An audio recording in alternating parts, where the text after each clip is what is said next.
Front Broadcasting Sports. It's time for Post 8 Baseball on today's KCCR and today's KCCR.com. Post 8 Baseball is brought to you by Evermore Boutique, Wagner Auto, Oahe Federal Credit Union, Surface Master, and Rising Hope Counseling. Dean, outdoors right field. That one is going to get out for Bennett Dean. 5 runs driven in. Post 8 Baseball is also brought to you by Todd's Electric, Pierre Sports Center, Air Tech, Gales Gas, Avera, Bank West, and B&B Equipment. Zabel on the 3-0. Outdoors center field. That's far. That's gone. A 3-run homer for Grace Zabel. And it's a 3-1 lead. Post 8 Baseball is also brought to you by Overhead Door Company, Gateway Ford, Lincoln, and Toyota, Birding Electric, Olson Plumbing, and Agtegra. There's a fly ball out to left field. Going back on it deep is Rue. He's going to turn and watch it sail over for a home run. And Andy Gordon, his first home run of the season, first home run of his career. Post 8 Baseball is also brought to you by All Around Graphics, First Dakota National Bank, Comtech, Shane's Pharmacy, Black Hills Federal Credit Union, Midwest Cooperative, South Dakota Weed and Pest, Nystrom Electric, Dakota Sprinkler, and Lamb Motor. The 2-1 pitch. Stout out towards right field. Did he get enough of it? Is it going to go? And walk off. Grand slam for Garrett Stout. Post 8 Baseball is also brought to you by Kathy's Sun and Shine Properties, Sioux Nation, Kruger Contracting, Home Care Services, and Fisher Rounds. And now, with the call of today's action, KCCR award-winning sports director, John Winkler. And we welcome you back out to Hardhats Stadium as we get set for the third and final game of the day, the second for Post 8, as they take on Rapid City Post 22 after they come off of a dramatic seventh-inning win. They won with a walk-off grand slam that was hit by Jake Goebel. And, Greg, we kind of talked about that before we even got started here with this broadcast, is that a team that has, for post-22 standards, has struggled with them being at 8-6 coming into today, now at 9-6.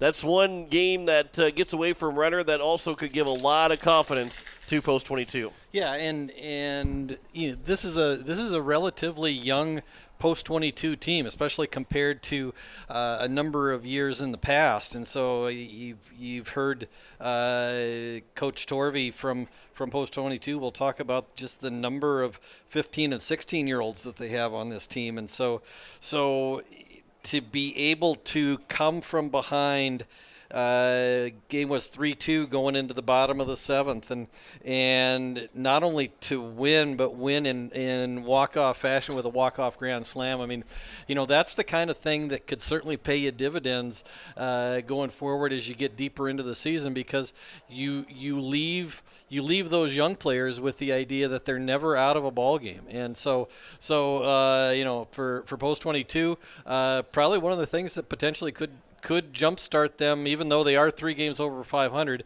They are, I mean, that's a record that is a little unfamiliar territory for Rapid City Post 22. Yeah, there's a lot of teams that would be eager to be 3 games over 500, but for Post 22, not where you usually see them, especially early on in the season. But they've had their struggles. They lost 3 of 4 to Watertown earlier this season, but they didn't beat Rapid City Post 320 in their latest game. That was last Friday before coming out here and beating Renner, who is now 1-1 on the year. That's where Pierre wants to be by the end of this by the end of this evening, is be 1-1 on the year, and it's going to take a big win against Rapid City Post 22. Something, though, that is not unfamiliar for Pierre in this type of situation where they play in Rapid City Post 22 on the third game of a triangular with Renner. They did that last year with a walk-off single.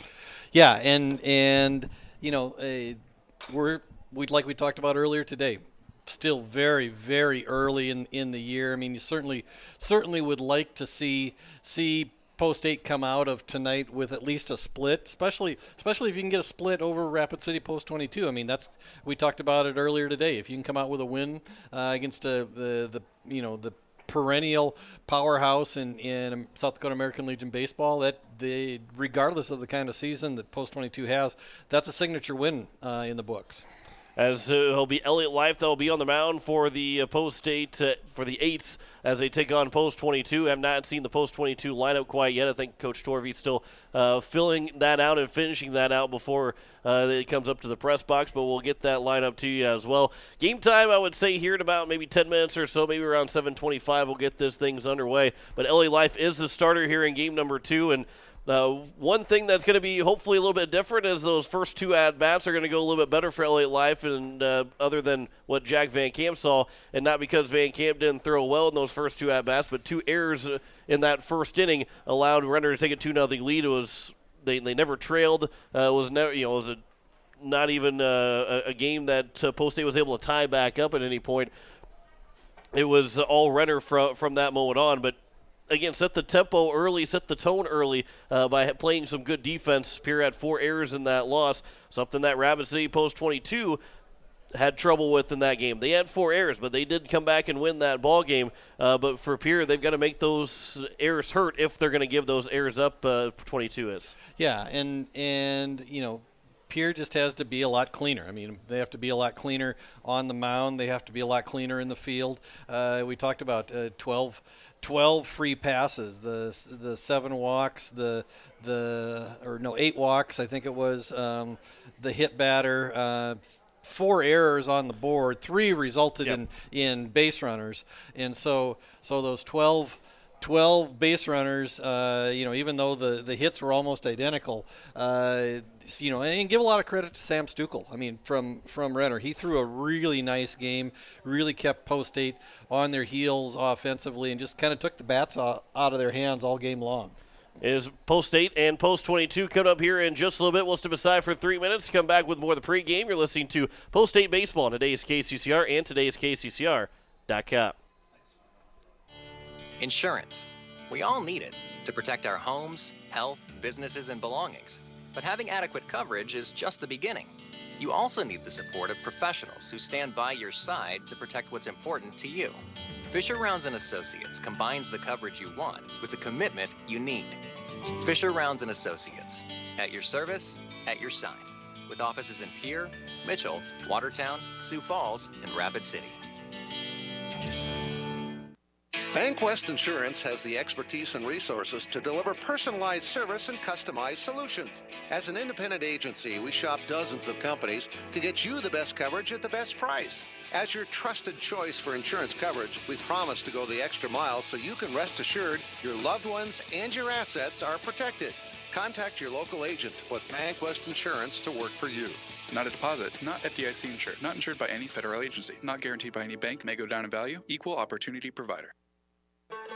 At Black Hills Federal Credit Union, our top priority is providing value to our members. Since 1941, we have helped our neighbors buy homes and vehicles, finance their farms and ranches, insure their assets, and retire comfortably. From Custer to Sioux Falls, we live and work in our communities, and we treat our members like family. Visit bhfcu.com to learn more about how you can join. BHFCU is member-owned, not-for-profit, and federally insured by NCUA. Home Care Services is a private agency committed to providing expert advice and specialized care to those who want to remain living independently at home. Home Care Service has a team of nurses, caregivers, and administrative staff that offers a full range of in-home support services to our area. For more information about Home Care Services, call 224-2273. Expert advice, professional care. Home Care Services, 224-2273. Building a home. It's the biggest investment most of us make in a lifetime. Not to mention, it's a decision that, well, you pretty much live with day and night. The quality of the workmanship stares back at you like a reflection. It also affects the value of your investment. Choosing the right contractor is critical. Kruger Contracting is that contractor. Call 222-2523. Quality workmanship and materials completed on time. Kruger Contracting. In a word, quality. Call 222-2523. Sioux Nation of Fort Pierre knows what that sound is. It's baseball season. They also know that means it's grilling season. Sioux Nation has the Green Mountain Grill choices that you need for those hot dogs and burgers for tailgating. And let's be honest, you know there will be a steak in there too. Visit Sioux Nation of Fort Pierre and see their selection of grills. While you're there, also pick up some seasonings for your grilling needs. Visit Sioux Nation at 504 Deadwood Street, Fort Pierre. As we welcome you back here to Hyatt Stadium, as we get set here between Pierre and Rapid City Post 22, the Hardhats in town, as they are 1-0 so far here today. Post 8 trying to split with the three-game triangular with their second game here of the day, as they will be taking on this Hardhats team where Post 8 and Rapid City played about, I believe it was played 4 times. Back in 2020, I think they went 1-3 in those 4 matchups. They played the 2 games in Rapid City, played here once in that triangular, and then also end up playing at during the Veterans Classic. End up going 1-3 against Rapid City Post 22, as they will have Blake Weaver on the mound here for game number 2 for Post 22, as Weaver, so far on the season, if I try and find how many innings he's thrown, has thrown just 3 innings, but the ERA is at a perfect 0 right now for this hard-hat pitcher, and a guy that we really haven't seen on the mound before from Post 22. Yeah, and again, while this 22 roster is dotted with familiar names, especially family names. Lots of older brothers have come through with these kids that are on the roster now. You've seen their older brothers come through this program, so there's lots of familiar family names, but like I said, a lot of new names on this roster, and so it'll be interesting to see how this 22 team comes down off of that adrenaline burst with the Goebel walk-off grand slam to beat Renner here in the first game tonight. And so yeah, again, you can go one of 2 ways. It could be a real downside, a real crash for a young team like that, or they could just continue to ride that high. And so we'll see how the Hardhats respond tonight. And again, Elliott Life will go for Post State as he comes in over the season of spring. He threw really well to end the spring season. Ended with a 2.68 ERA. Gave up 8 runs. 6 of those were earned in 15 2/3 innings. Went 3-0 on the mound as with his record. And Greg, Elliott Life probably turned into one of the best pitchers that the Governors had down the stretch of 2021. Yeah, I think from the 1st of May on, when you were looking at the top 3 or 4 pitchers in that Governor lineup from the 1st of May on, I think you certainly had to include Elliott Life in that conversation, because he really threw some really impressive outings. Came on and just threw really well down against Sioux Falls O'Gorman, and then came back against, and I can't remember now who it was, but an outing that McGuire Rasky started, went 2 batters, and then Elliott Life just came in and just was lights out from there on through 6 shutout innings, and just really stepped up his game, and that's the kind of pitcher we know that Elliott Life is. He has that kind of talent, and so we're I'm looking forward to seeing him go up against certainly one of the best teams in South Dakota as he goes up against Rapid City Post 22 tonight. And we will have first pitch coming for you here in just a little bit. We'll take another break. We'll come back with more of the pregame and getting ready for first pitch as you're listening to Post 8 Baseball on today's KCCR and today's KCCR.com. Looking for your next new or used car, truck, or SUV? Then go no further than the comfort of your own home. Shop online at lambmotor.com. On lambmotor.com, you'll find the vehicles Lambs has in stock. You can schedule a test drive or your vehicle's next tune-up, all online. New or used, shop for it all online, anywhere you are. Lamb Motor has the right vehicle for you. Lamb Motor in Oneida and online, lambmotor.com.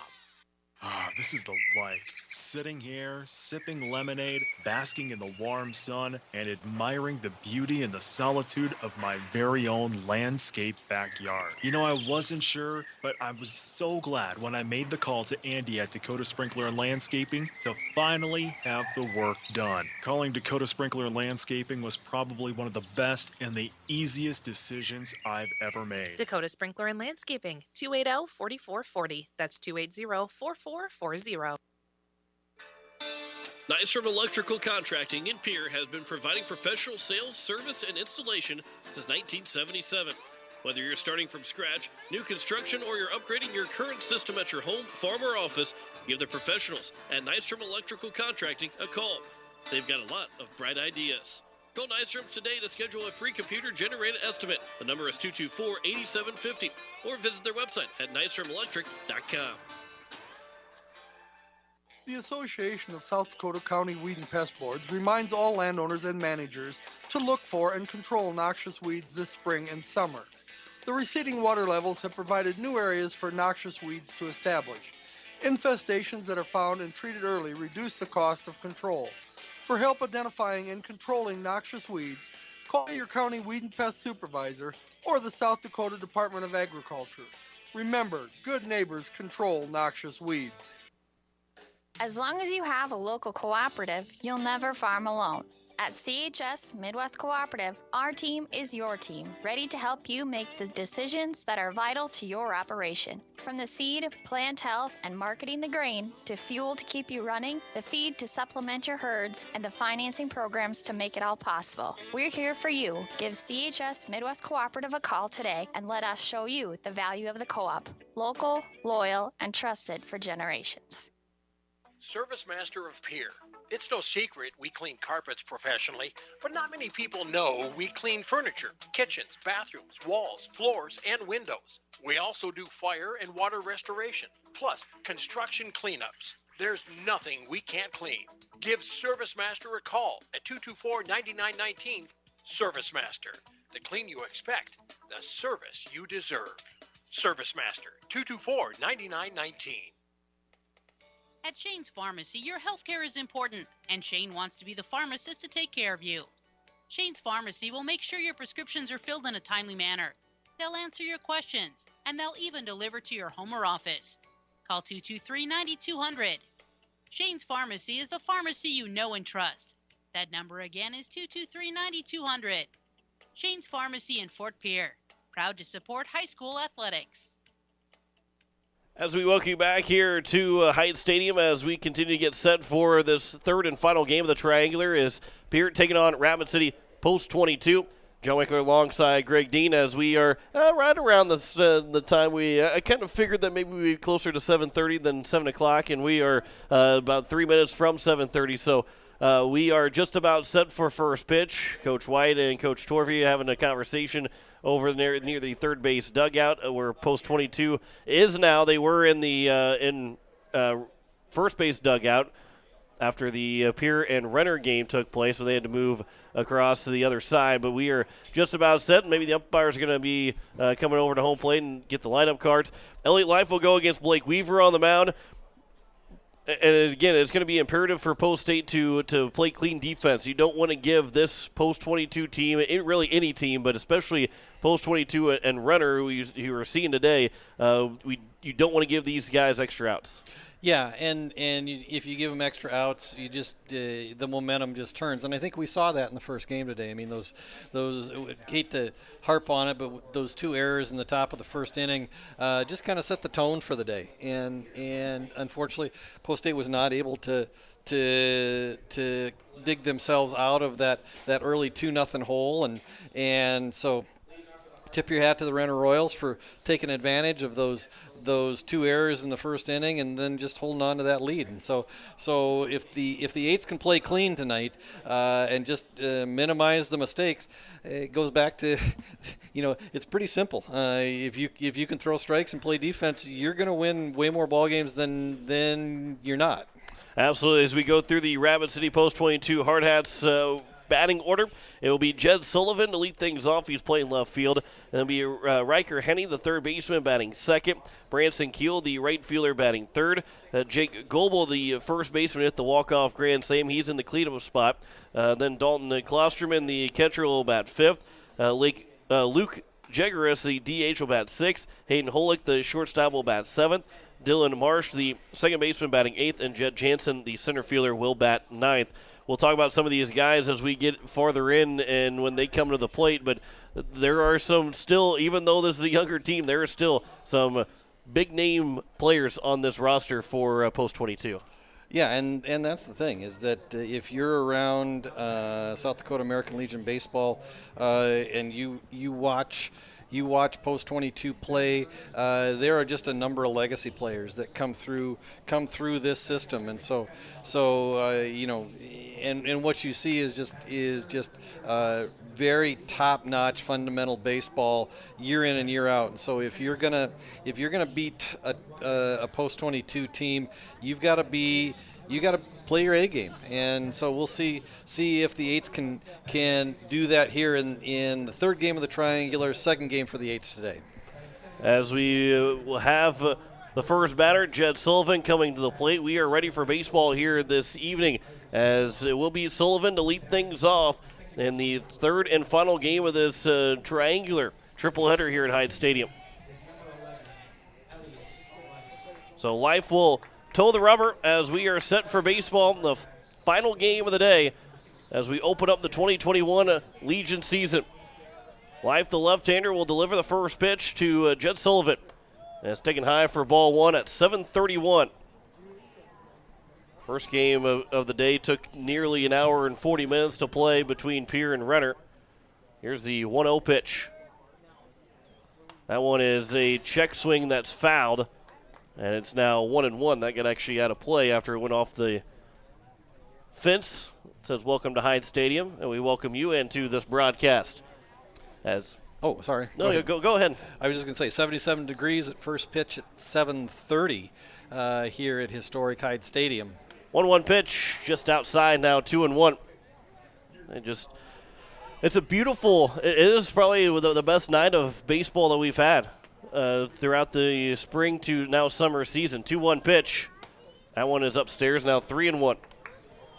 Elliott Life during the high school season 3-0 in the 2021 campaign. 15 2/3 innings pitched, 10 walks, 25 strikeouts, 2.68 ERA, whip of 1.28, and like we said,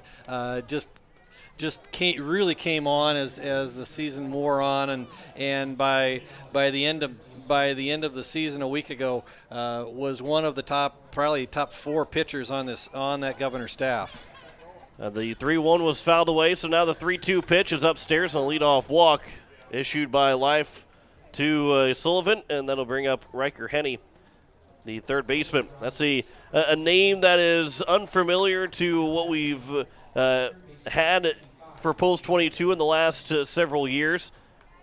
But Henney coming in, trying to get to a better start here. He's batting just 090 right now, or at least coming into the day today was batting 90.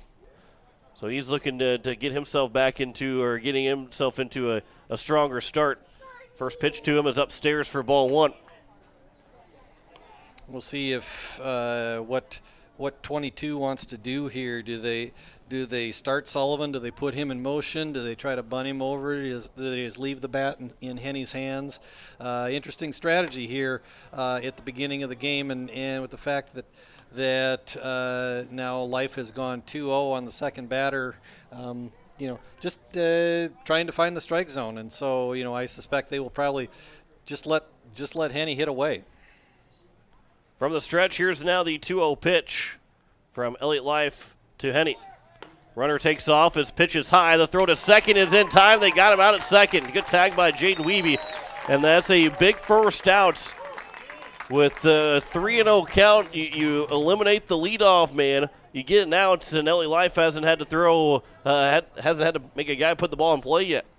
Yeah, and one of the things that is going to be a real value this summer to this Post 8 team is Cade Hinkle. As you know, he showed it right there. Not only the strength of his arm, but he has really quick pop time. His ability to catch the pitch and get it out of his hand to second base in a short period of time just is really a short stroke for him, and he really does a nice job of controlling the running game and doing that. We have another runner on first base after it was a walk issued to Henny. So now here is Branson Keel, the right fielder. The slugging percentage over 1,000, a .523 batting average coming into the ball game. A guy that you might hear his name called fairly early in the draft this year. There's been a lot of talk, especially lately, of his name being maybe potentially even the top 5 of the MLB draft coming up here in. Is it supposed to be in July now? Yep, middle of July, right around the All-Star break. So here's the 1-0 pitch to Keel, and that one is over, and it's now 1-1. Yeah, Keel has signed his letter of intent to play baseball at the University of Utah, but I see the University of Utah just parted ways with their head baseball coach over the weekend. So that may factor into his future decision, especially depending upon how the draft goes and if he ends up going maybe another direction. We'll see what happens with Branson Keel's future. Count is 1-1 here to Keel.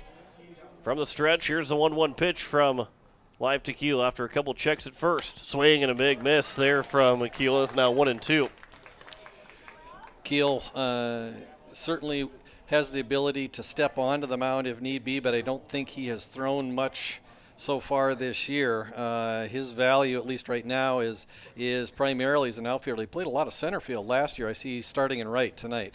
1-2 pitch, and Keel will fly that out to center field. McGuire Rasky's patrolling center. He'll glance over into right center field, or glide over to right center field, and record the out, and there's now 2 down here in the top of the first inning. As we go around the horn defensively for Post 8, Spencer Lettler is back in left field. McGuire Rasky in center. Isaac Pollock is in right.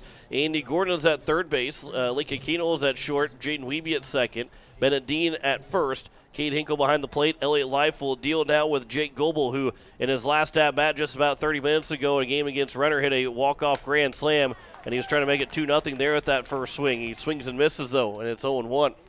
Yeah, I want to go back to the Keel at bat for just a second, John, because as I watched him in the box, up until he got 2 strikes, his stance was pretty narrow. I mean, he really took a big step when he loaded and came through with that swing up until he got 2 strikes, and then he widened out and shortened up the swing, tried to put something in play. And I know that's a point of emphasis for Coach Torvey is to really limit the strikeouts. The 0-2 pitch to Goebel is outside, and it's now 1-2 to the first baseman. Runner on first, that is Henny. Here's now the 1-2 pitch from Elliott Life to Goebel instead of check over, and back in safely is going to be Henny. Yeah, that's a lost art in today's baseball world, is shorten up your swing and shorten up your stance and your leg kick with 2 strikes, just trying to put the ball in play. Now here's the 1-2 pitch. Check swing. He did not go. No check from the umpire either, and the count's now at 2-2.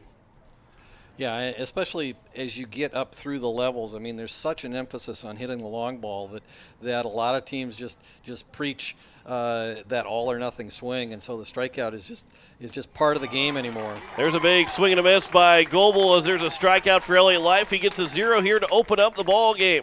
No runs, no hits, no errors, and 1 man left on base. We head to the bottom of the first with a scoreless ball game as Post 8 will come to the plate. You're listening to Post 8 Baseball on today's KCCR and today's KCCR.com. Comtech in Pierre invites you to come out and check out their expansive showroom. It's filled with everything you need to thrive in today's technology-dependent world and a knowledgeable staff to guide you through. Comtech has TVs, computers, personal electronics to commercial electronics, anything to fit your technology needs. The experienced professionals at Comtech can guide you through any questions you may have. Whether you struggle with technology or live for it, Comtech can help you find exactly what you're looking for. Comtech will even install and service what they sell, so you don't have to worry once you get your products home. Comtech, located at 1601 North Lowell Avenue behind Walmart. Check them out online at comtechplus.com. South Dakota didn't always have a capital, or even a permanent settlement for that matter. There wasn't always a river city on the Missouri River. And before First Dakota filed the first charter in 1872, there wasn't always a bank in South Dakota. Every timeless institution, tradition, and thriving business was started somewhere by someone who had a dream and the passion to make it happen first. What will be your South Dakota first? Visit firstdakota.com/first. Member FDIC. As we welcome you back here in the bottom of the first inning, as we go through the post-state lineup, it will be Lincoln Keenels to lead things off.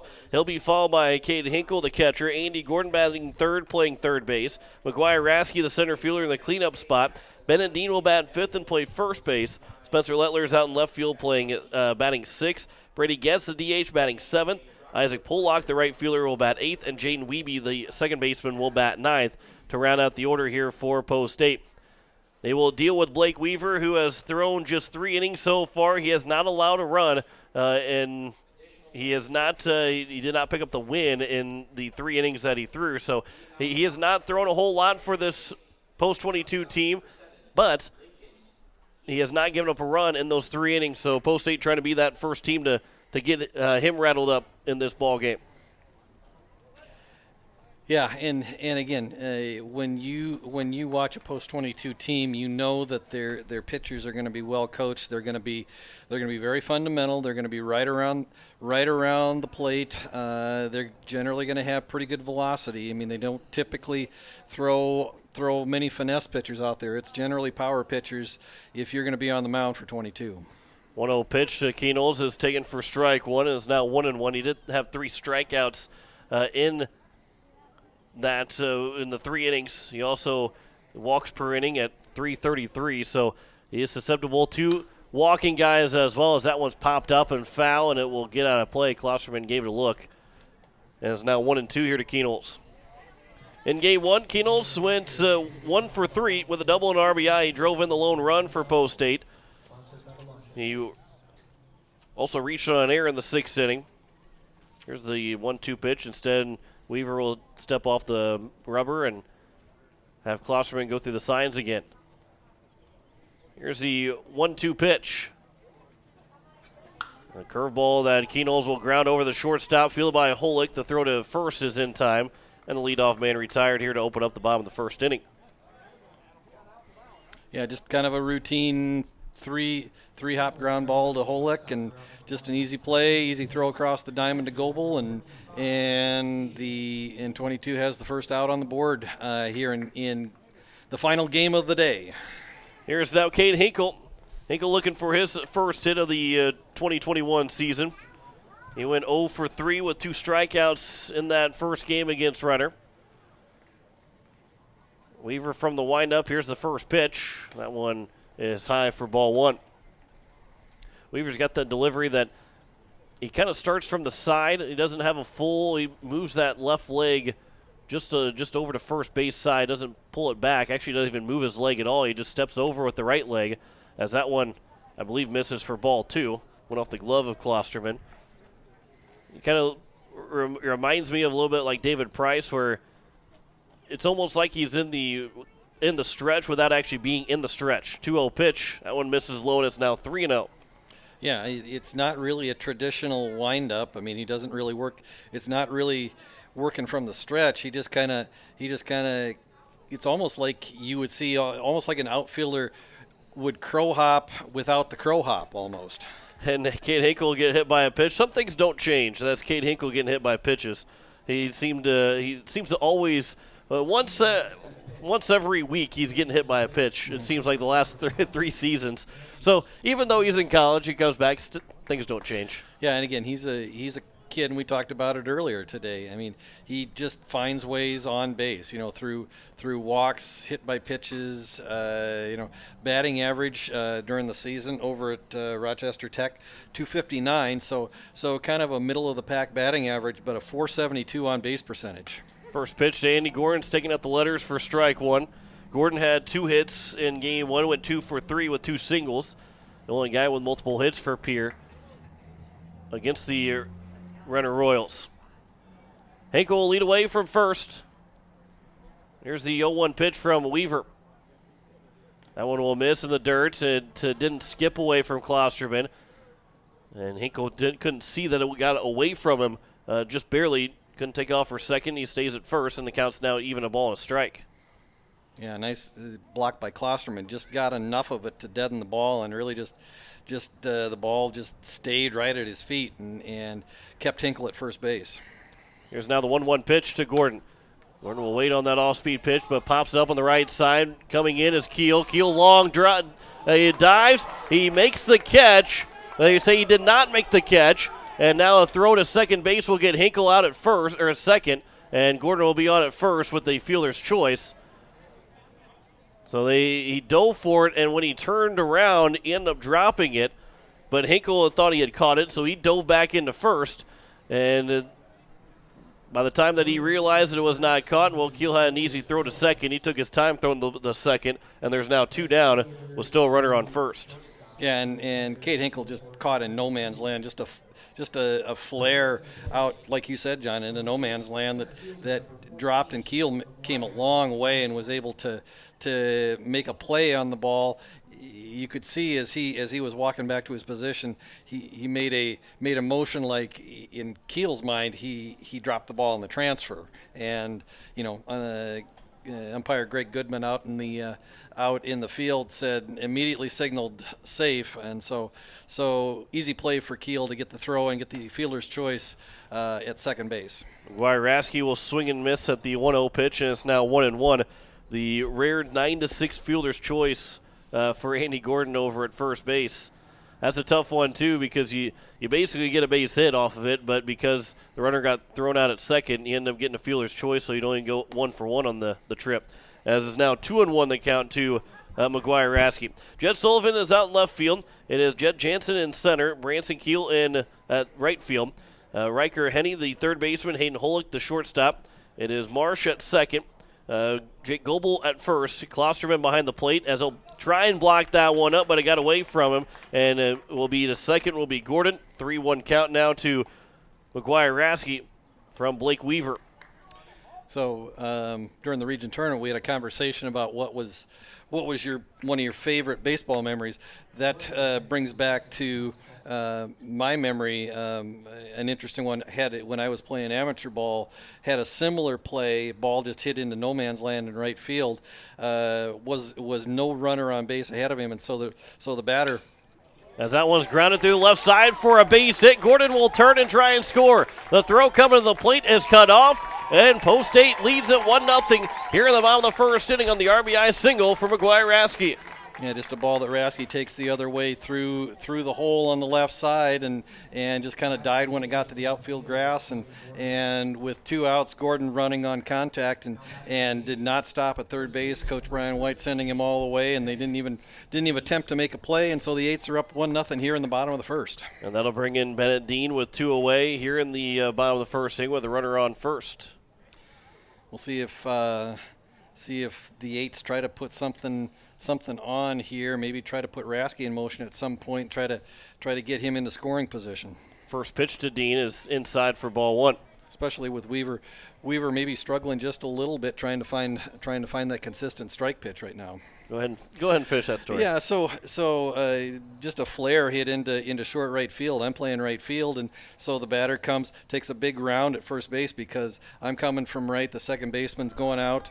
The first baseman was going out as well. The throw to second on Rasky trying to steal. The ball was dropped by Holick trying to make the tag. Rasky might have helped make that ball drop out of the glove of Holick, and he'll get a stolen base, and there's now a runner on second with a 2-0 count here in the bottom of the first with 2 outs. And so because both the right side infielders are out in the outfield, I'm coming in from right field. There was nobody manning first base, and so the batter had taken a big round on first base, and I pick up the ball coming in from right field, and our catcher had trailed the play and was standing on first base. The batter never saw him, so just a throw into first base, and the batter's eyes got about as wide as saucers. Go, where are you throwing that ball? And then he turned around, saw our catcher standing there, just dropped the tag on him and got an out. One of those convenient 9-2 putouts. Here's the 2-1 pitch that's grounded off of the second baseman. Rasky will turn. He will come in to score on the air charge to Marsh. And it's a 2-0 lead here for Post State in the bottom of the first inning. Yeah, just a hard hit ball that just kind of ate up Marsh over at second base and just kind of came up on him a little bit, maybe off the heel of his glove, went into center field. And again, with 2 outs, Rasky standing on second base, stolen base paid off and was in scoring position. 2 outs, he's off on contact, comes around to score, and the Eights are now up 2-0. First pitch to Spencer Lettler is taken for strike 1. Lettler in game number 1, as I somehow lost my sheet of where Post State was at. The 0-1 pitch is taken for a strike, and it's now 0-2. Lettler had 1 of the 5 hits for Post State in game number 1 today. The wind knocked it down as I was mesmerized by that story you were saying. As the 0-2 pitch is outside, is now 1-2. I was so enthralled. I was looking at you, and I didn't realize that my paper had flown all the way. You'd be the first one that was ever mesmerized by that story. Bennett D leads away from first. He counted as 1-2 as Weaver will come set for the stretch. Here is the 1-2 pitch. That one's upstairs. It's now 2-2. Dean takes off for second. The throw to second is in time as they will get Dean trying to steal second, and that will end the inning here in the bottom of the first. But not before. It is 2 runs for Post State on no hits in the inning. Excuse me, 1 hit in the inning, 1 error, and no one left on base. We head to the top of the second. Post State has their first lead of 2021. They lead Rapid City Post 22, 2-0. You're listening to Post State Baseball on today's KCCR and today's KCCR.com. Do you need the Pierre Governor apparel for the big game? Or how about Stanley County apparel or Post State apparel? All Around Graphics in Pierre is your place to go. Not only can you get your apparel, but they also do screen printing, jerseys, awards, and trophies. And did you know they can print and customize your signs? All Around Graphics can do it all. Located at 819 North Euclid Avenue or call 224-4677. All Around Graphics in Pierre, your one-stop shop. Agtegra in Highmore. We pride ourselves on providing our customers with reliable markets, superior services, and quality products. From corn and soybeans to spring and winter wheat, you can trust Agtegra in Highmore with all your grain handling needs. It's all about helping you achieve the best harvest possible. Call Agtegra of Highmore today at 605-846-1379. That's 605-846-1379. We head to the top of the second. It is a 2-0 lead here for Post State. Elliott Life got a 0 on the top of the first, and he will now deal with 5, 6, and 7. Dylan Klosterman will lead things off, followed by Luke Jegeris. Hayden Holick will be the third hitter, and if anybody reaches base, it'll be Dylan Marsh, the second baseman. 2-0 lead for Pierre, and we'll see if Post State can work with it. Get that first lead of the season, and see if maybe Elliott Life can get a couple zeros here on the board as the first pitch is taken high for ball 1. Yeah, it looks like Elliott has kind of been living a little bit up in the zone. That's a little bit dangerous against some of these post-22 hitters. I mean, for him to be effective, he shows good velocity, but for him really to be effective, he has that really nasty curveball. And if he gets that over consistently, it'll be a long night for the 22 hitters. 1-1 pitch. There is that nasty curveball that wasn't offered at by Klosterman. He took it low and inside. Boy, that's a hard one to take because that was probably in the strike zone for 90% of the way he was to the plate. 2-1 pitch is upstairs, and it's now 3-1. Well, even though I was a lefty, I throw left-handed my bat. When I was bat right-handed, I hated those lefty curveballs that would come through the zone. It always looked so good until it got to the point where he had to swing at it. 3-1 pitch. That one is at the knees, and it's now 3-2. Klosterman wasn't a fan of the call, but he'll have to battle up now. 3-2 count with the leadoff man here in the top of the second. From the windup, 3-2 pitch. Popped up, foul territory. Bennett Dean will give chase. Is he going to run out of room? He will, as it lands just foul. And it remains at 3-2. Yeah, I was a left-handed hitter, and I can tell you, my theory and thought all along was that as a left-handed hitter, all left-handed pitchers should be outlawed. Not only as a hitter, but also anytime you're on the base paths, especially at first base. Here's now the 3-2 pitch from Elliott Life to Klosterman. Does not offer at the 3-2 pitch, and it will be taken high for ball 4 and a leadoff walk just like it was in the top of the first inning, as it'll be Luke Jegeris to now come to the plate, the DH. So Jegris coming in. He's batting .230 coming into the day today. He's the number 6 hitter for post 22. Be followed by Hayden Holick. First pitch from live to Jegris. That one's taken on the inside corner for strike one.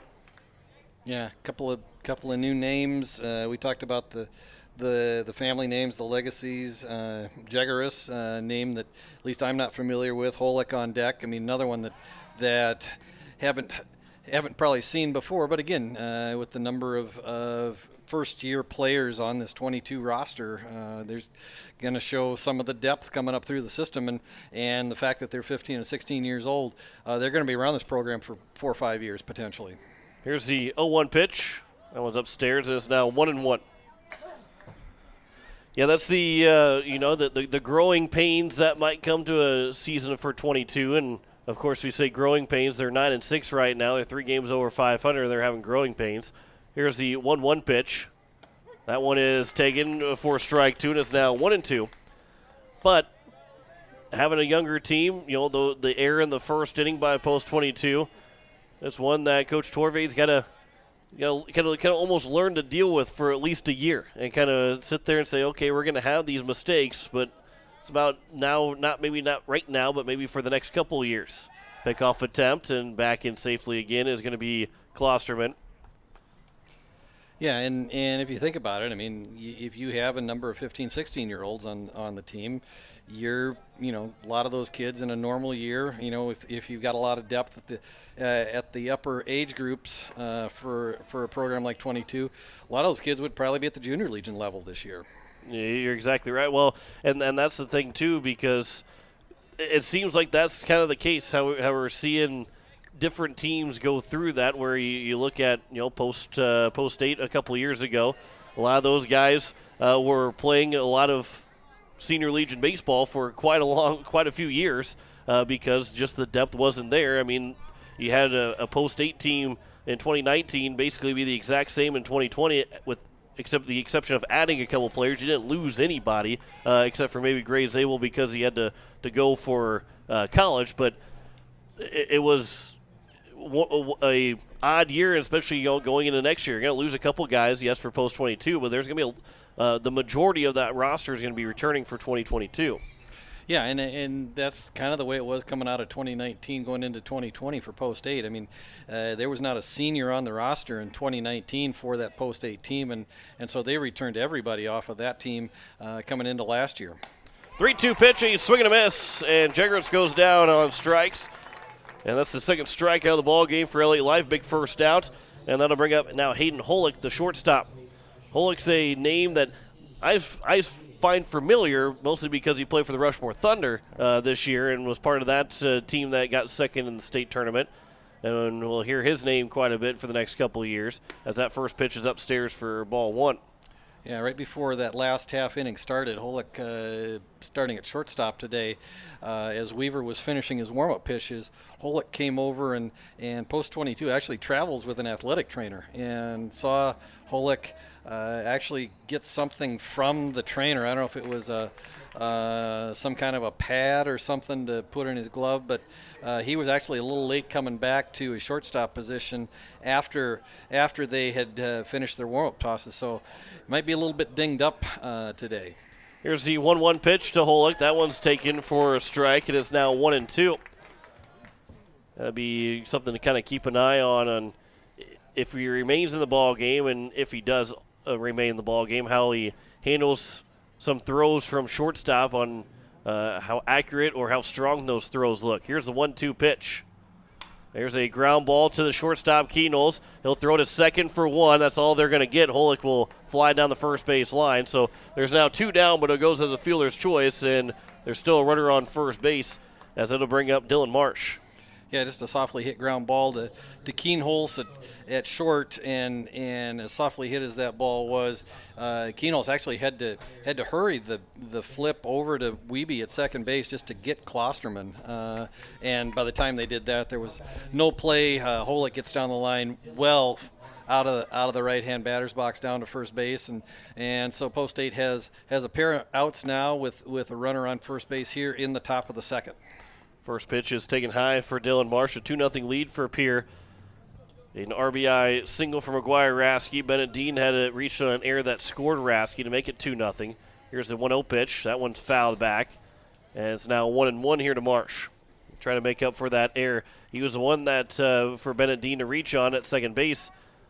Ended up being the error by Marsh. He's batting 153 so far in this 2021 season. Here's the 1-1 pitch. That's outside. It's now 2-1. Boy, it really, you look at Jed Sullivan and Jake Goebel and Branson Keel all hitting above 300, all hitting above 350. But after that, everybody drops below 300 for Post 22. That one's upstairs and it's now 3-1. And again, so that makes it important that if you've got a number of guys in this lineup, you don't want to issue the free passes. You don't want to walk, you don't want to hit batters, you don't want to get them on, allow them on via errors. I mean, you want to make them earn their way on because if the odds are just in your favor if you've got a collective batting average out of 6 of those 9 batters in the lineup that are below that 300 level. Here's now Jet Jansen to the plate. As Jensen, the number 9 hitter, another walk issued by Elliott Life, the second in the inning. First and second here with 2 away. First pitch is upstairs for ball 1. Life has issued now 4 walks so far. No hits so far for Post 22. But with first and second, a base hit can pull Post 22 within 1. Here's the 1-0 pitch. Also upstairs, and it's now 2-0. A release point staying high for Elliott Life.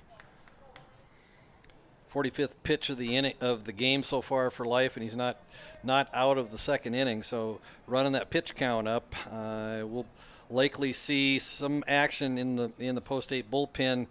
Probably sooner than I think Coach White would have liked in this last game of this triangular. The 2-0 pitch was a swing and a miss and is now 2-1 here to Jensen. He took a big cut at that 2-0 pitch. 2-1 pitch. So here's a swing and a miss and is now 2-2 as we'll see him shorten up to try and put the ball in play. Well, the count is even, and now Elliott Life a strike away from trying to get out of this inning. First and second, 2 down. Here's a 2-2 pitch here in the top of the second. Upstairs and is now 3-2. And everybody will get a head start. Holick at second, Marsh at first. They'll all get that head start on the 3-2 pitch and 2 outs. Holick showed good speed getting down to first on that fielder's choice, so he probably scores on a base hit. 3-2 pitch, a swing and a miss by Elliott from Elliott Life to Jensen, and that will end the inning. So a big strikeout for Life, his second of the inning. No runs on no hits, no errors, and 2 men left on base. We head to the bottom of the second. It is a 2-0 lead for Post State over Rapid City Post 22. Back in a minute. You're listening to Post State Baseball on today's KCCR and today's KCCR.com. Are you building a new home or remodeling the old? Adding a fireplace can make a house a home. Olson Plumbing in Pierre carries a full line of Heat-O-Lator fireplaces. Whether your taste is traditional or contemporary, Olson Plumbing has a great selection of Heat-O-Lator fireplaces that will fit any style. Whether you're building new or updating, call Olson Plumbing. Heat-O-Lator Fireplaces, the first name in fireplaces. Olson Plumbing in Pierre is your source for the industry's largest selection of indoor-outdoor fireplaces, either gas or wood, and outdoor fire pits. Stop by their showroom at 2803 East Wells or give them a call, 224-6436. Ferding Electric has a long history of doing electrical work the right way. Economical service, professional work, and customer satisfaction is why they can say that. Ferding Electric can do residential, farm, and commercial projects. Doesn't matter if they are charged with new construction or a remodel project, they get it conducted. Contact the staff at Ferding Electric at 224-8684. They can light a spark into your next project. Ferding Electric, 224-8684. 6-7-8 due up here for Post State as they lead 2-0 here in the bottom of the second. Spencer Lettler, Brady Getz, and Isaac Pollock. He might reach his base. Then it will go to Jaden Wiebe, the number 9 hitter in the order for Post State. So Quick update from the State B High School Championship earlier today. Del Rapids beat Dakota Valley 1-0 in 8 innings. And then in the state championship, Del Rapids beat West Central 9-2. So Del Rapids wins the state Class B High School Championship. Here's the first pitch to Spencer Lettler. He'll swing at that one and fly it out to left field. Sullivan underneath it for 1 pitch and 1 out here to open up the bottom of the second. It was Spencer Lettler got the lead off after he was left to the plate after Dean was thrown out trying to steal second. So now to bring up the DH, Brady Getz. Getz, we didn't see him, we did see him swing the bat quite often. He hit 192 in the spring season. We saw him pitch really well for Post State, or excuse me, for the Governors. We'd hope to see him pitch really well for Post State this summer as well. The first pitch is taken for strike 1 to Getz. Yeah, Brady Getz comes in off of that postseason honor at the high school level, second team All-State honor for the Governors as a starting pitcher. Lincoln Keenholz as a first team honoree All-State. I think that's his third All-State honor of the sophomore year for him. All-State in football, All-State in basketball, All-State in baseball. Meh. Just routine. Three All-State selections. Well, no big deal, I guess. I mean, I guess he's okay. That one is fouled back into the netting, and it remains at 1-2. Now he's been a big part of the football, basketball, and baseball teams, and he'll remain that way for the next 2 years for the Pierre Governors, and especially here for Post State as well. Here's the 1-2 pitch.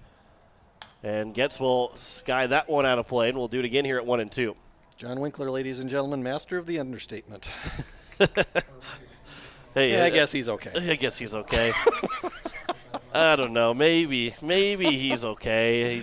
Three All-State selections, I guess. Three All-State selections, 3 different sports. Yeah. Gosh, got to keep watching him, I guess. 1-2 pitch. There's a swing and a miss by Getz. It was in the dirt, and the throw from Klosterman will retire Getz. And there's now 2 away here in the bottom of the second inning. And I say that all in good fun because he is a special talent that's has been a lot of fun already and will be a lot of fun to continue to watch him play. Just to make sure my name's cleared. Just to make sure my name's cleared. Yeah. I think Grandpa might be listening. Grandpa Hess might be listening. He might be. I don't want him to get too angry at me right now. Yeah. No. He is a very special talent, and if you have not had a chance to watch Lincoln Keenholz wear the green for the Governors or for Pro State, he's going to be around for 2 more years. So get that opportunity, and there's a number of other very talented young men who hold up the athletic banner for the Governors and for Post State. Isaac Pollock will ground the shortstop Holick, and that will retire the side. A 1-2-3 inning for Blake Weaver in the second. 2-0 lead for Pierre after 2. You listen to Post State Baseball on today's KCCR and today's KCCR.com.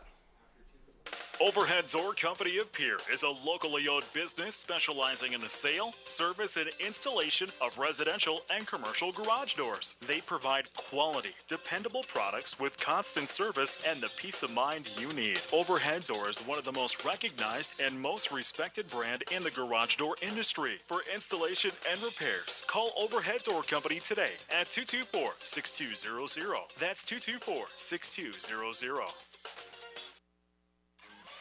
Wondering what to do with the pitted and rutted drive? B&B Equipment will get you covered. Wanting to put something down the ground? B&B Equipment will put a hole in your project. Need to even up that property? B&B Equipment can fill that need.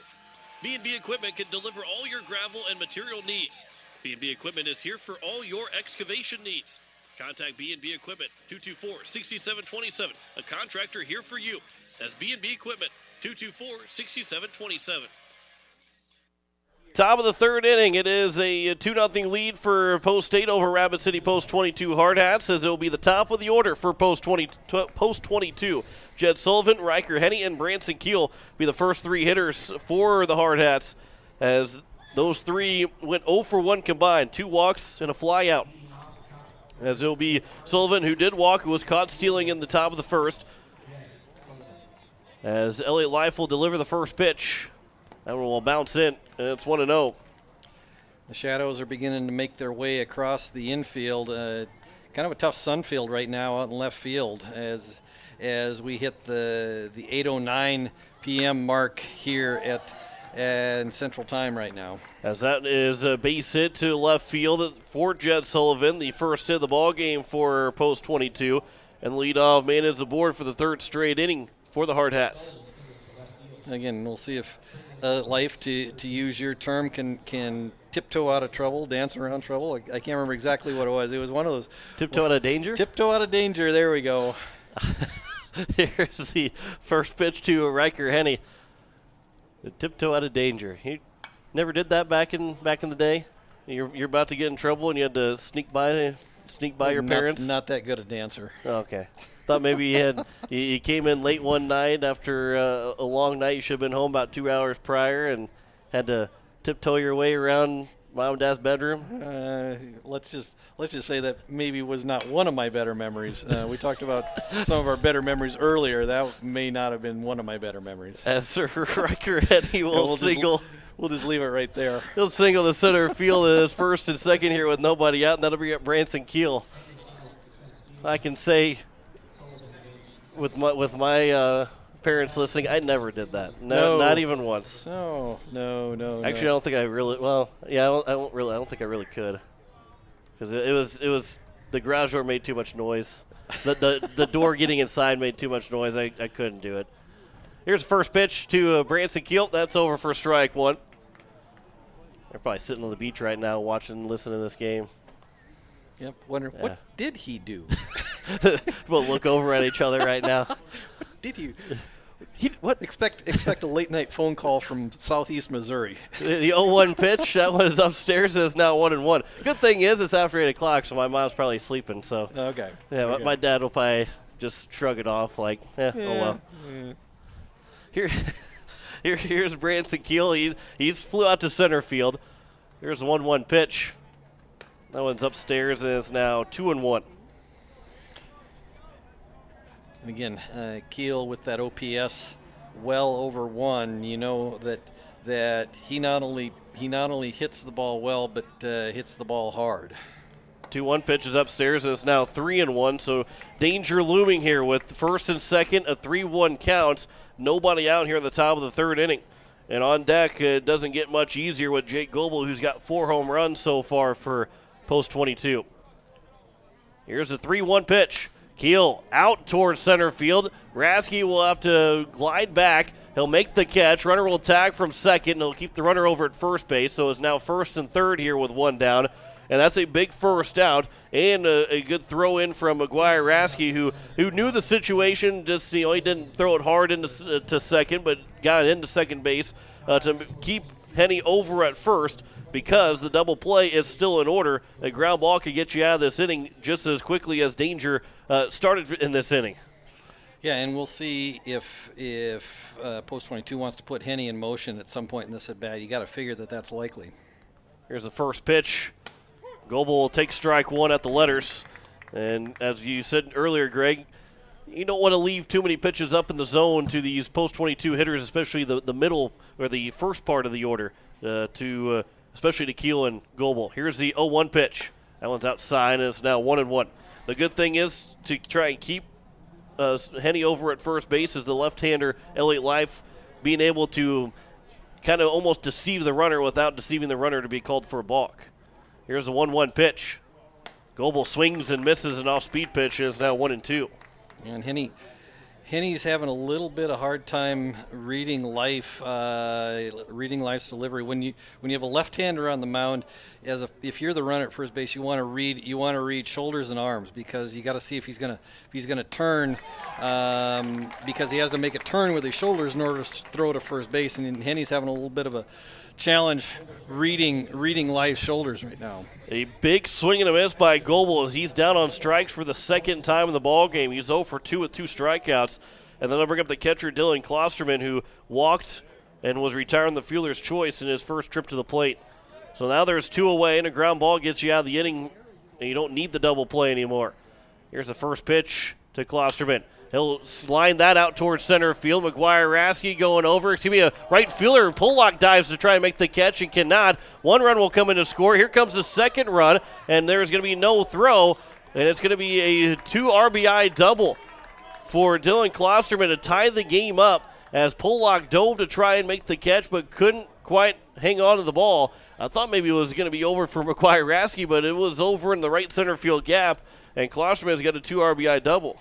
Yeah, I was thinking the same thing you were, John. I thought that was probably a ball that was going to be in the right center field gap, and I thought it was going to be Raskey's ball all the way. And then at the last second, here comes Pollock coming in from right field and almost made the play. And unfortunately, the ball skips out of his glove. Both runners are off with 2 outs, and so Henny had a good running start, scored all the way from first base, and now we got a tie ball game. And that one is way out to left field. That one is deep, and that one will get foul as that one had the distance. But it was foul by, thankfully, a good margin. Made you take a deep breath a little bit quicker than if it just landed foul, but that was well out of here as that was the first pitch that was up in the zone again, and Jaguars almost made it 4-2. Yeah, again, if you live up in the zone, you are playing with fire, and that's one that luckily Elliott Life got away with. There's a pitch in the dirt, and a huge block there by Cade Hinkle, a great block there by Hinkle, and the count's now even at a ball and a strike. That keeps the runner at second base in Klosterman. 2 down here in the top of the third inning. 2-2 is our score now for the 2 RBI double. 1-1 pitch is fouled back, and it's now 1-2. Boy, you had the first 2 guys reach base with singles. You get Keel to fly out to center field and Goebel to strike out. You felt like and I don't know, I'm not going to say Elliott Life let his guard down by throwing to Klosterman, but you got through the best 2 hitters of the lineup. But then Klosterman is able to come through, and that's what makes a good team good, is when your best hitters don't get the job done, somebody else can step up behind them and get it done to tie the ball game up as it counts now 2-2. Yeah, and Cade Hinkle did a nice job trying to sell that pitch at 1-2, and I thought maybe he was going to talk the umpire into that third strike the way he had that pitch frame, but home plate umpire was not going to go along with it, and now Jaguars has worked the count full with 2 outs. So here comes the payoff pitch to Jaguars. Swings and misses at a pitch that Hinkle makes the catch on, and that will retire the side as Jaguars will strike out for the second time. 2-run score, though, in the inning on 3 hits, no errors, and 1 man left on base. We have played a 2.5. It is a 2-2 ball game between Pierre and Rapid City Post 22. You listen to Post 8 Baseball on today's KCCR and today's KCCR.com. Innovation. It's right here. Avera St. Mary's Hospital keeps care local for you and your family, offering comprehensive care that has earned 4 out of 5 stars by the Centers for Medicare and Medicaid Services in hospital performance and safety. Avera St. Mary's world-class care is further supported by advanced technology, 2-way video e-consults, 3D mammography, and a state-of-the-art birthing center, so you and your family don't have to go anywhere else, because innovation lives right here in Pierre. Learn more at avera.org/news. Your home and business are important to you, and you need quality furnace and air conditioning products and service. With a combined 50-plus years of experience, AirTech Heating and Cooling provides you with just that service. Call 945-0160 for sales, service, and installation of furnaces, air conditioning, and heat pumps. AirTech Heating and Cooling features the American Standard products. Sales, installation, and service. You want the best, and that's what you'll find at AirTech Heating and Cooling in Pierre.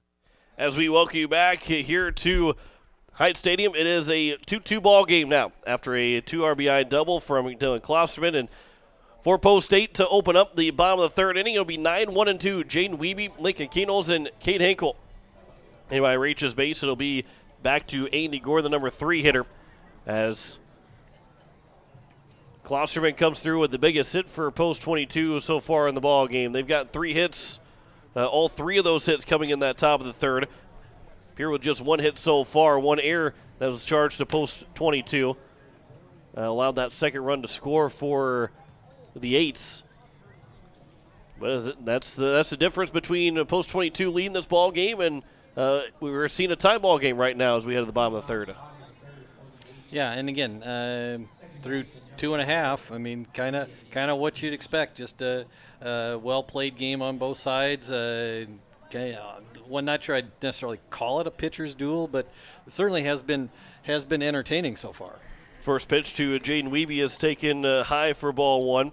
Wiebe went 0 for 3 in game number 1. He was a ground-out victim all 3 times he came to the plate.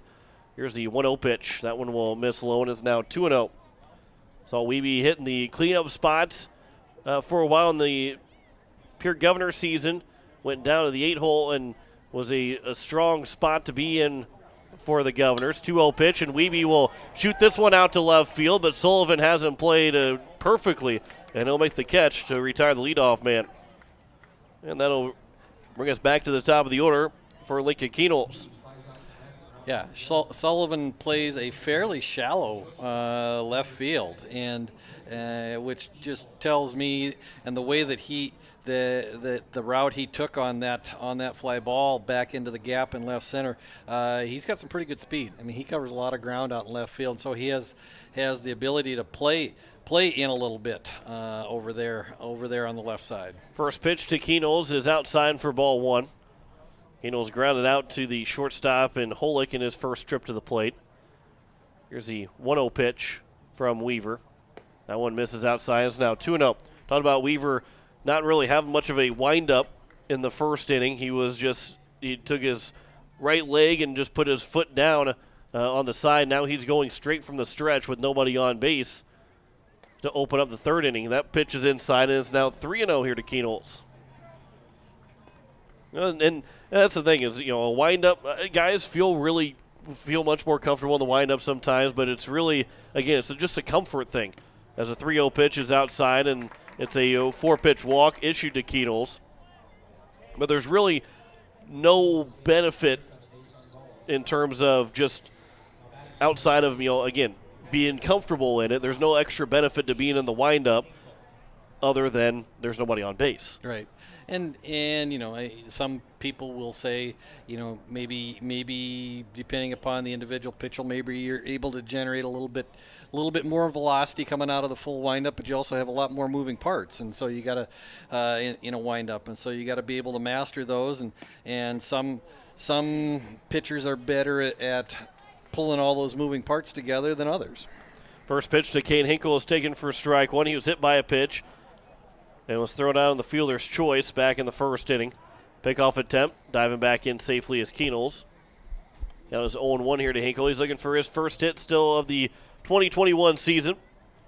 We'll see him behind the plate, I would say probably at least 95% of the games. Keenholz takes off with a pitch. The ground ball to the right side. That's through for a base hit. Keenholz will round to second and head for third. He actually stopped at second to see that the ball went through, and it's going to be first and third here with one down on the base hit from Kate Hinkle, his first of the year.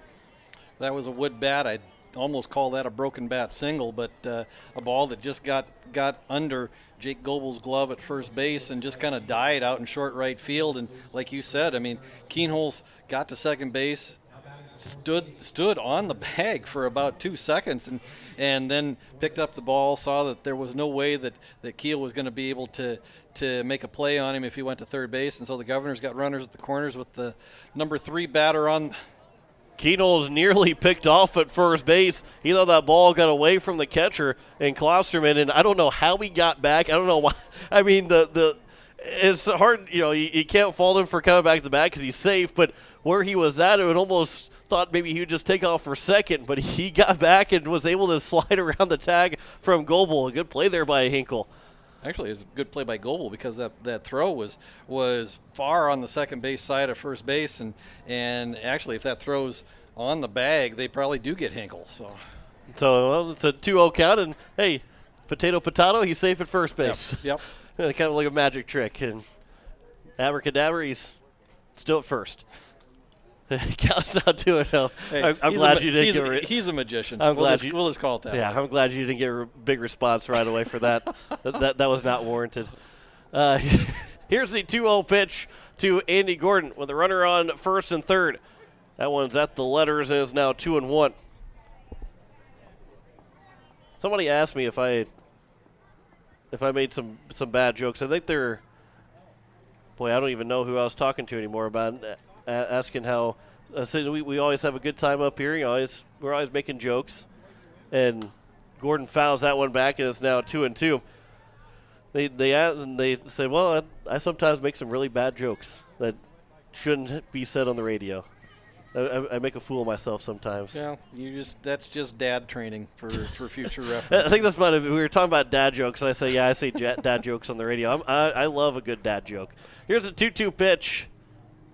Here's a ground ball up the middle. It's going to be tough to turn, too. Only play is the one, and Gordon will get the RBI ground out to make it 3-2 as Hinkle is safe at second. But Post 8 is back on top here in the bottom of the third inning. Yeah, just a high chopper, not real well hit, but just enough to get over the top of Weaver on the mound, and by the time that Holick comes in on the grass to make the play, the only play is at first base. Keenholz scores, Hinkle ends up at second, and the Governors take a 3-2 lead here in the bottom of the third. As here's McGuire Rasky the plate. The first pitch is missed for ball one. Rasky, he got the RBI single to open up the scoring in the bottom of the first for the Eights. Stole second and then scored on Bennett Dean.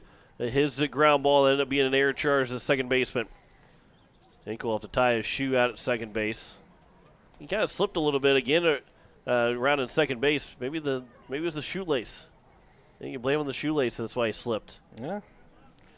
Shoelace. Maybe the cleats are wore down after a spring at Rochester Tech, or could be any number of reasons. Here's the 1-0 pitch. That one is taken for a strike, and it's now 1-1. McGuire Rasky, we've talked about it before, but probably one of the most historic wins in the history of the Post 8 program. Winners championship, third game of the state tournament back in 2017 as an eighth grader. Goes out and just shuts down Post 22 and puts oh, go ahead. He'll get a base hit here. Cade Hinkle will come in to score on the RBI single. 2 for 2 is McGuire Rasky with 2 RBIs in the ball game, and Post 8 now leads 4-2. Yeah, just a soft liner out into right center, and again, 2 outs. Hinkle off on contact, scores easily, and Rasky has his second RBI of the day. So now here's Bennett Dean, and we'll see if they put Rasky in motion again. Kind of looking like how we had the bottom of the first inning with 2 outs. Bennett Dean to the plate with a runner on first base after an RBI single from Rasky. Here's the first pitch. Rasky not taking off, and the pitch was low for ball one. Dean hit .357 during the spring season, .416 on base percentage, 6 doubles, 3 triples, 15 runs scored, 11 RBIs, hitting mainly out of the cleanup spot as the season wore on. 1-0 pitch is fouled back to the netting, and it's now 1-1. He was, again, we mentioned it too in that first game, that if it was a metal bat spring, probably would have seen some of those fly balls that were caught and also went for doubles, probably over the fence. That one's lined up the middle for a base hit. Rasky will turn at second, but he will stop there at second base, and is now first and second here with 2 away, as Dean will pick up the third hit of the inning. And they'll bring up Spencer Lettler with a chance for an RBI here with 2 away in the bottom of the third. Yeah, and the thing that's interesting, if you watch Spencer Lettler hit, he is so strong in his lower half. I mean, you just look at his thighs. I mean, they look like tree trunks, and so he doesn't move a lot. I mean, he takes one stride, but I mean, you can just really see how he generates a lot of action out of those legs and those hips, and he's just a very strong young man, and so he's the kind of kid that if he's able to barrel up a pitch, and we've seen him do that, he can really hit it a long way. Counts 2-0, so a good hitter's count for Spencer Lettler. And here comes now the 2-0 pitch, and Lettler will chop it foul. And it's now 2-1. It's a big at-bat for Post 8, also for Weaver for Post 22. A base hit could put him up by 3. Somewhere in the gap could put Post 8 up by 4. Or if Lettler unable to get a base hit at all, might end up ending this inning with just a 2-run lead for Post State. 2-1 pitch is upstairs, and it's now 3-1. Or you might see them walk, and Brady Getz would have that chance to add to this Post State lead. A little bit of action outside of the dugout for Rapid City Post 22. Drew Sherbensky is loosening up. Looks like he'd be that next guy to come into pitch. I believe he's probably going to warm up in the bullpen shortly. 3-1 pitch. Lettler, line drive, base hit into center field. Rasky will make the turn at third. Here comes the throw to the plate. It's going to one hop and bobbled by the catcher Klosterman, and safe at home is Rasky. And an RBI single for Spencer Lettler, and it's a 5-2 lead for Post State. And we're going to have a mound visit from Post 22, and nice throw from Jensen out in center field, but unfortunately one hopped the catcher Klosterman, kind of handcuffed him a little bit, and was not able to come up cleanly with the throw, and Rasky able to slide in and around Klosterman for the 5th run of the game, and the Eights now have a 3 spot on the board here in the bottom of the 3rd, and have stretched this lead out to 5-2. Sherbensky still loosening over there outside of the playing field. I think Coach Torvey is going to go out there and tell him we got to hurry up a little bit to try and get yourself loose and ready to go. As the mound visit continues, the umpires haven't gone to break it up, but they will end up breaking it up. So with 2 away, it's going to be Brady Getz, 1st and 3rd. Trying to extend this 3-run lead for Pierre. All 3 runs here in this bottom of the 3rd inning is giving the Govs giving Post State that 3-run lead. Yeah, you gotta spare me a little bit here. It's gonna take a couple of games for me to not be calling them the Governors anymore and just calling them Post State or the Eights or Pierre or whatever it is. Not trying to call them the Governors. Here's the first pitch to Brady Getz. It's upstairs for ball 1. Did not have that problem last summer, mostly because we hadn't had any baseball or any kind of sports for 9 weeks to that point. Exactly. That was. Although I wish I would have struggled with it because I hated those 9 weeks of no sports. Here's the 1-0 pitch. That one is missed and is now 2-0. Yeah, when you were filling time with Korean baseball scores, that was you were going to whatever level you could to justify your existence at KCCR. I do not want to go back to that time at all. No matter even if it's that one gets away on a swing and a miss, the second base will be Lettler, and the count's now 2-1 with runners at 2nd and 3rd here for Getz. But I will tell you, you did a nice job. I mean, you got creative and put together some historical broadcasts, some real highlights of recent Pierre Governor and Post State highlights, and some very notable games that certainly was enjoyable for me and our family to listen to. 2-1 pitches outside, and it's now 3-1. That was one of the things that did come out, which was pretty fun. We had, Sully Buttes games. We had Post State games. We had Hawaii Capitals games. We had Pierre Governor football, basketball games. We had a couple, we had the first state championship. We had the 3 Fridays in a row with the state championship football run. Obviously, they won their 4th one this past year. The 3-1 pitch to Getz it's now 3-2. On deck is Isaac Pollock. But, yeah, a chance to also, have Michael Estridge have he called some of those. He called the state championship for Post 8 and for the first Pierre Governor championship. As the 3-2 pitch, that one will miss outside, and it'll be a 2-out walk, and that'll come up with Isaac Pollock with the bases loaded here with 2 away. And and I think I saw some social media traffic going back and forth between you and Michael, I think, during that time, and he talked about if he ever gets back to Pierre, he'd like to join us for a broadcast. We do a 3-man booth, and that would certainly be a lot of fun. I hope that he can make that trip up here to Pierre at some point this summer. I think he was going to last summer, but obviously plans changed. As bad as I try and say that, plans change very quickly for a lot of people throughout 2020. Chansplaned? Yes. or I should say. As that one is through for Isaac Pollock. A base hits on the right side. Coming around to score is going to be Lettler. 2 runs will score. Getz will try and get to third base. He will dive head first. He didn't get there at first, but he will reaches fingers out to getting on the bag at third base, and that one will be one to go back to the KCCR stream and watch that slide again from Brady Getz. But a 2-run RBI single for Isaac Pollock makes it 7-2 for Post State, as that will end the day for Blake Weaver. We will have a pitching change. We will come back and tell you what that change is. Post State has put up a 5 spot in the inning. They're still threatening. They lead 7-2 over Post 22. You're listening to Post 8 Baseball on today's KCCR and today's KCCR.com. Most of us already know that Gales Gas of Pierre is the place to call for propane. They offer an automatic fill plan so you never have to worry about running out of propane. They accept debit and credit payments or a budget payment plan to spread out the cost throughout the year so you never have surprises when you get your bill. For delivery, convenience, and great customer service, call Gales Gas at 224-5518. That's Gales Gas at 224-5518.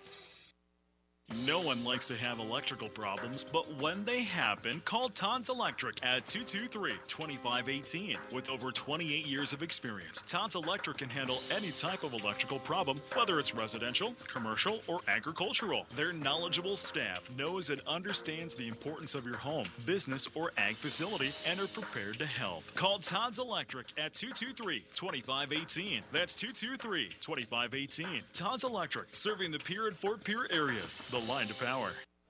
It'll be Tad Sherbensky on the mound for the Post 22. Drew Sherbensky. Tad Sherbensky, I think, graduated a couple years ago, but Drew Sherbensky is on the mound for Post 22. Shout out to Tad Sherbensky. Maybe he's listening to the broadcast this evening. But the first and third here, and it'll be Jaden Wiebe, who started this inning out. He will come back to the plate and a chance to extend this 5-run lead for Post State.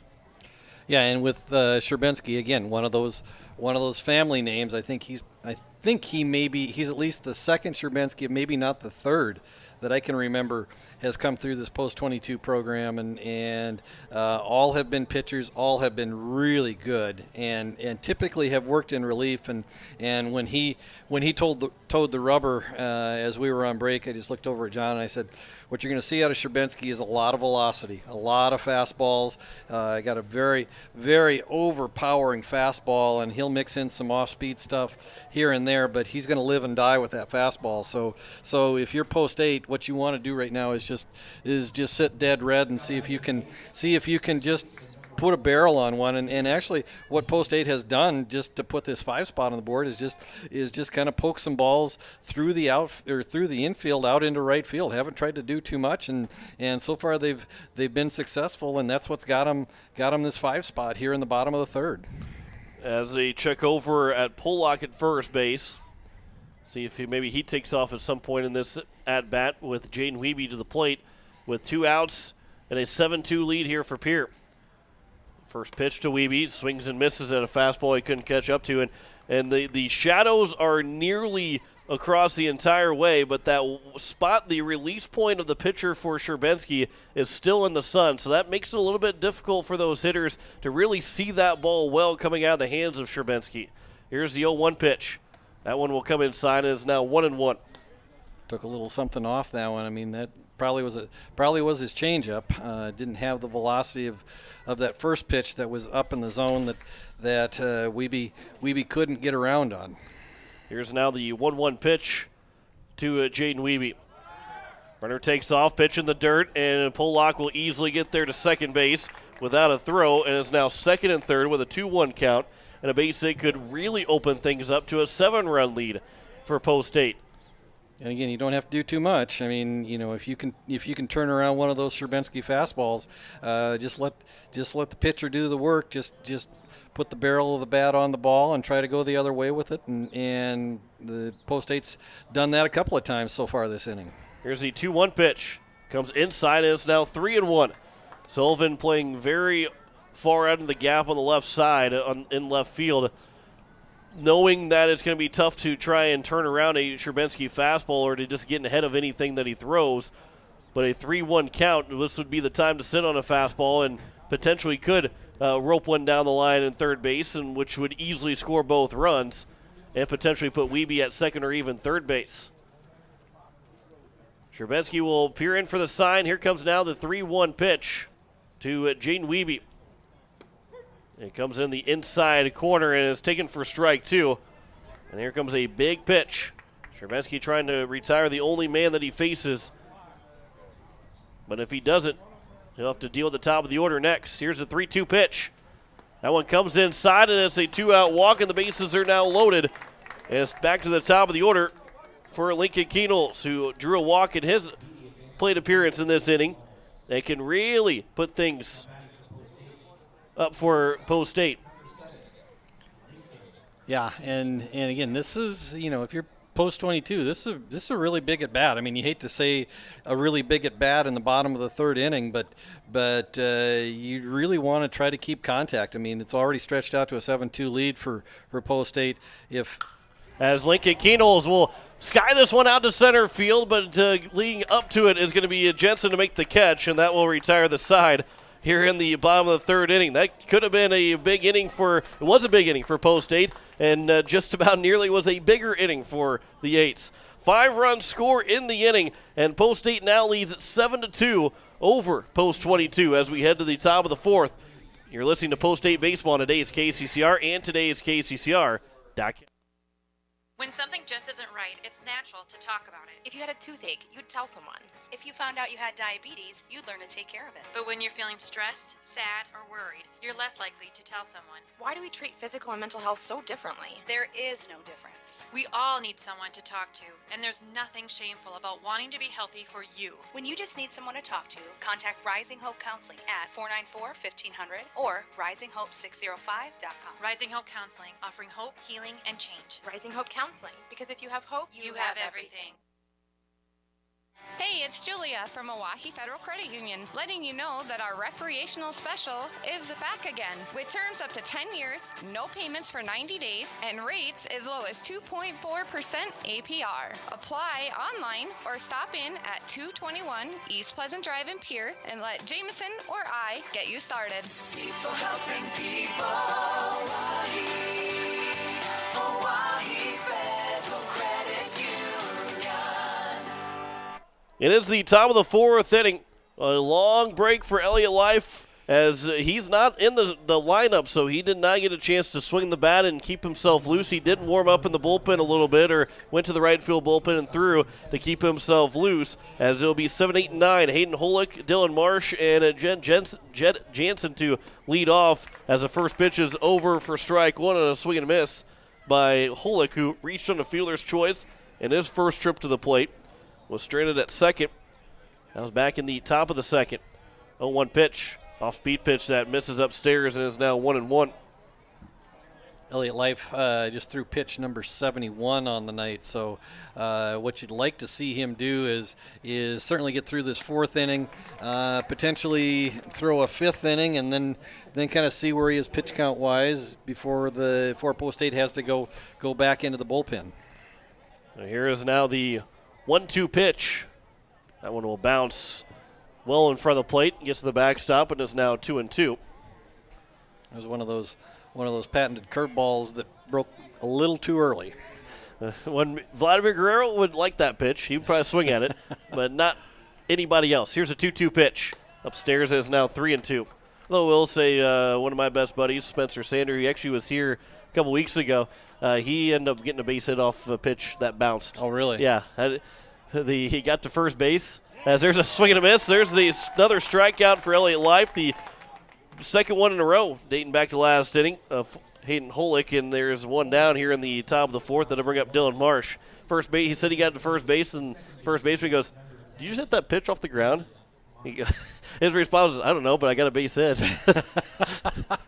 Yeah, there are no Russian judges in this game. I don't care how I got That's on. right. First pitch, it's over for strike one to Dylan Marsh. He was the only guy that I've ever seen in person get a base hit off a pitch that bounced. Although, and his strike zone was like Vladimir Guerrero, as the count's now 1-1. It didn't matter where he was at.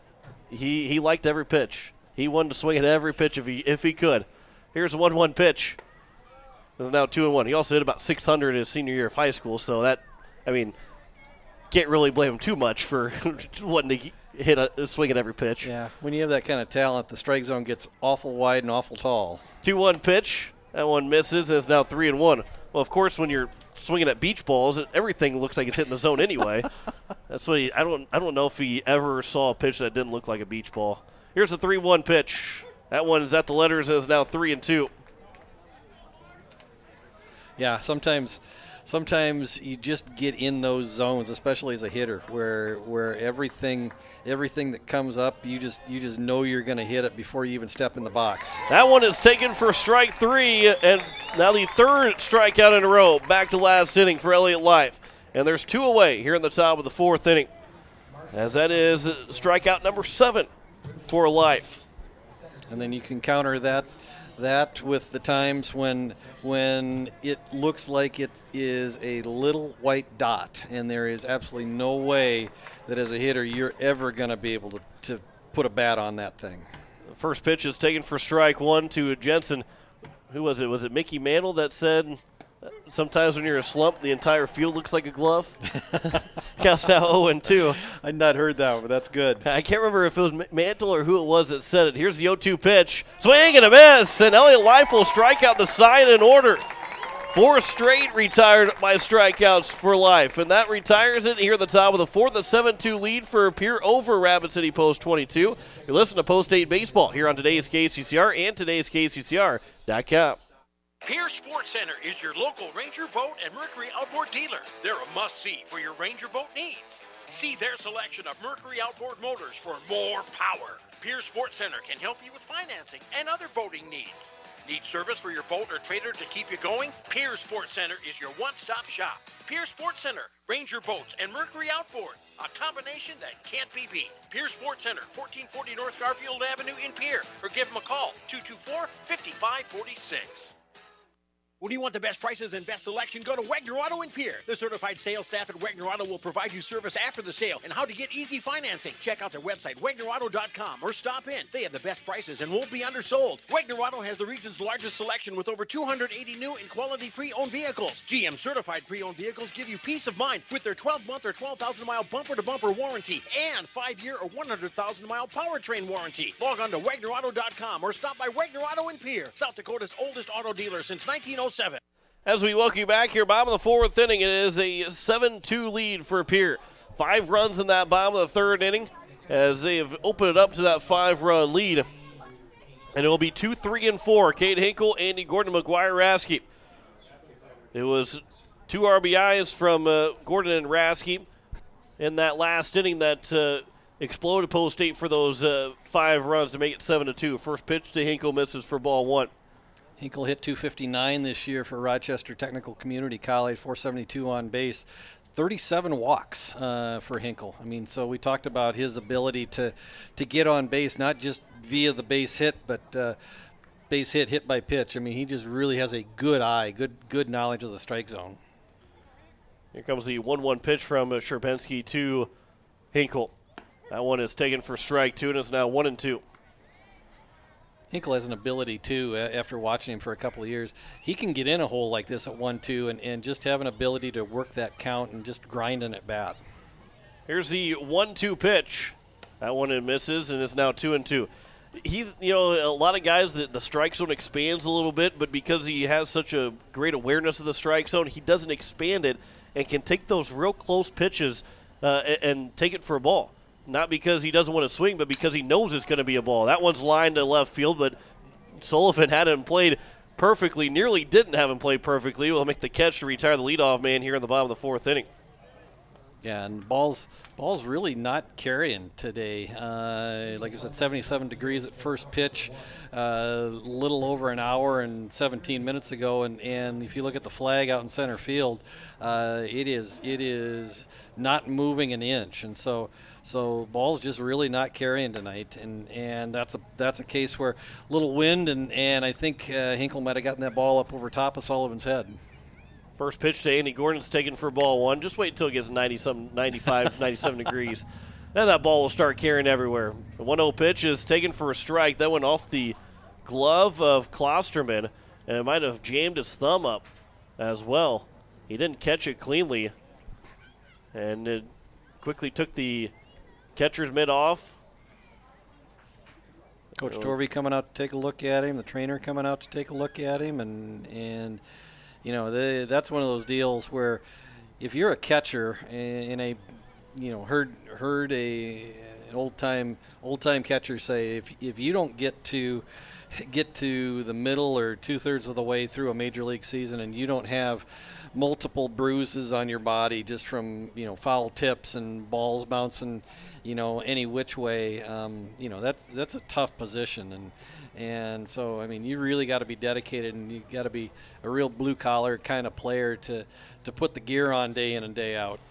So they check on Klosserman. He seems to be okay. We'll have a 1-0 count, or excuse me, a 1-1 count here to Andy Gordon, with one down in the bottom of the 4th inning. You're right. Catchers are a different breed. They are the pain tolerance that they have. That one misses upstairs, says now 2-1, just a bit high. As Klosserman said, after that last pitch, I'm not going to put my glove to try and catch that one. So the count's now 2-1 here to Andy Gordon. I think it was back when they were talking to that old-time catcher. I don't remember who it was, but I think he said that he had actually counted, and just that morning, and I think he said he had 30 or more different bruises on his body just from the beating he had taken from behind the plate. Here comes the 2-2 pitch here to Andy Gordon. That one will miss inside, nearly hits him, and the count's now 3-2. I think it was Cade Hinkle, was it last season, I believe it was? Maybe, yeah, I think it was last season that he took a pitch, he got hit by a pitch. It might have been off of a foul tip that went off the inside of his thigh, and he had a bruise that went, it was an amazing bruise that went down, as that one will land fair down into the corner for Andy Gordon. He'll round first. He's got himself a one-out stand-up double. His 3rd hit of the day for Gordon. He's now 1 for 3 in the ball game with an RBI, and he's in scoring position for McGuire Rasky, who is, by the way, 2 for 2 with 2 RBIs because he's driven in Andy Gordon once and also driven in Cade Hinkle.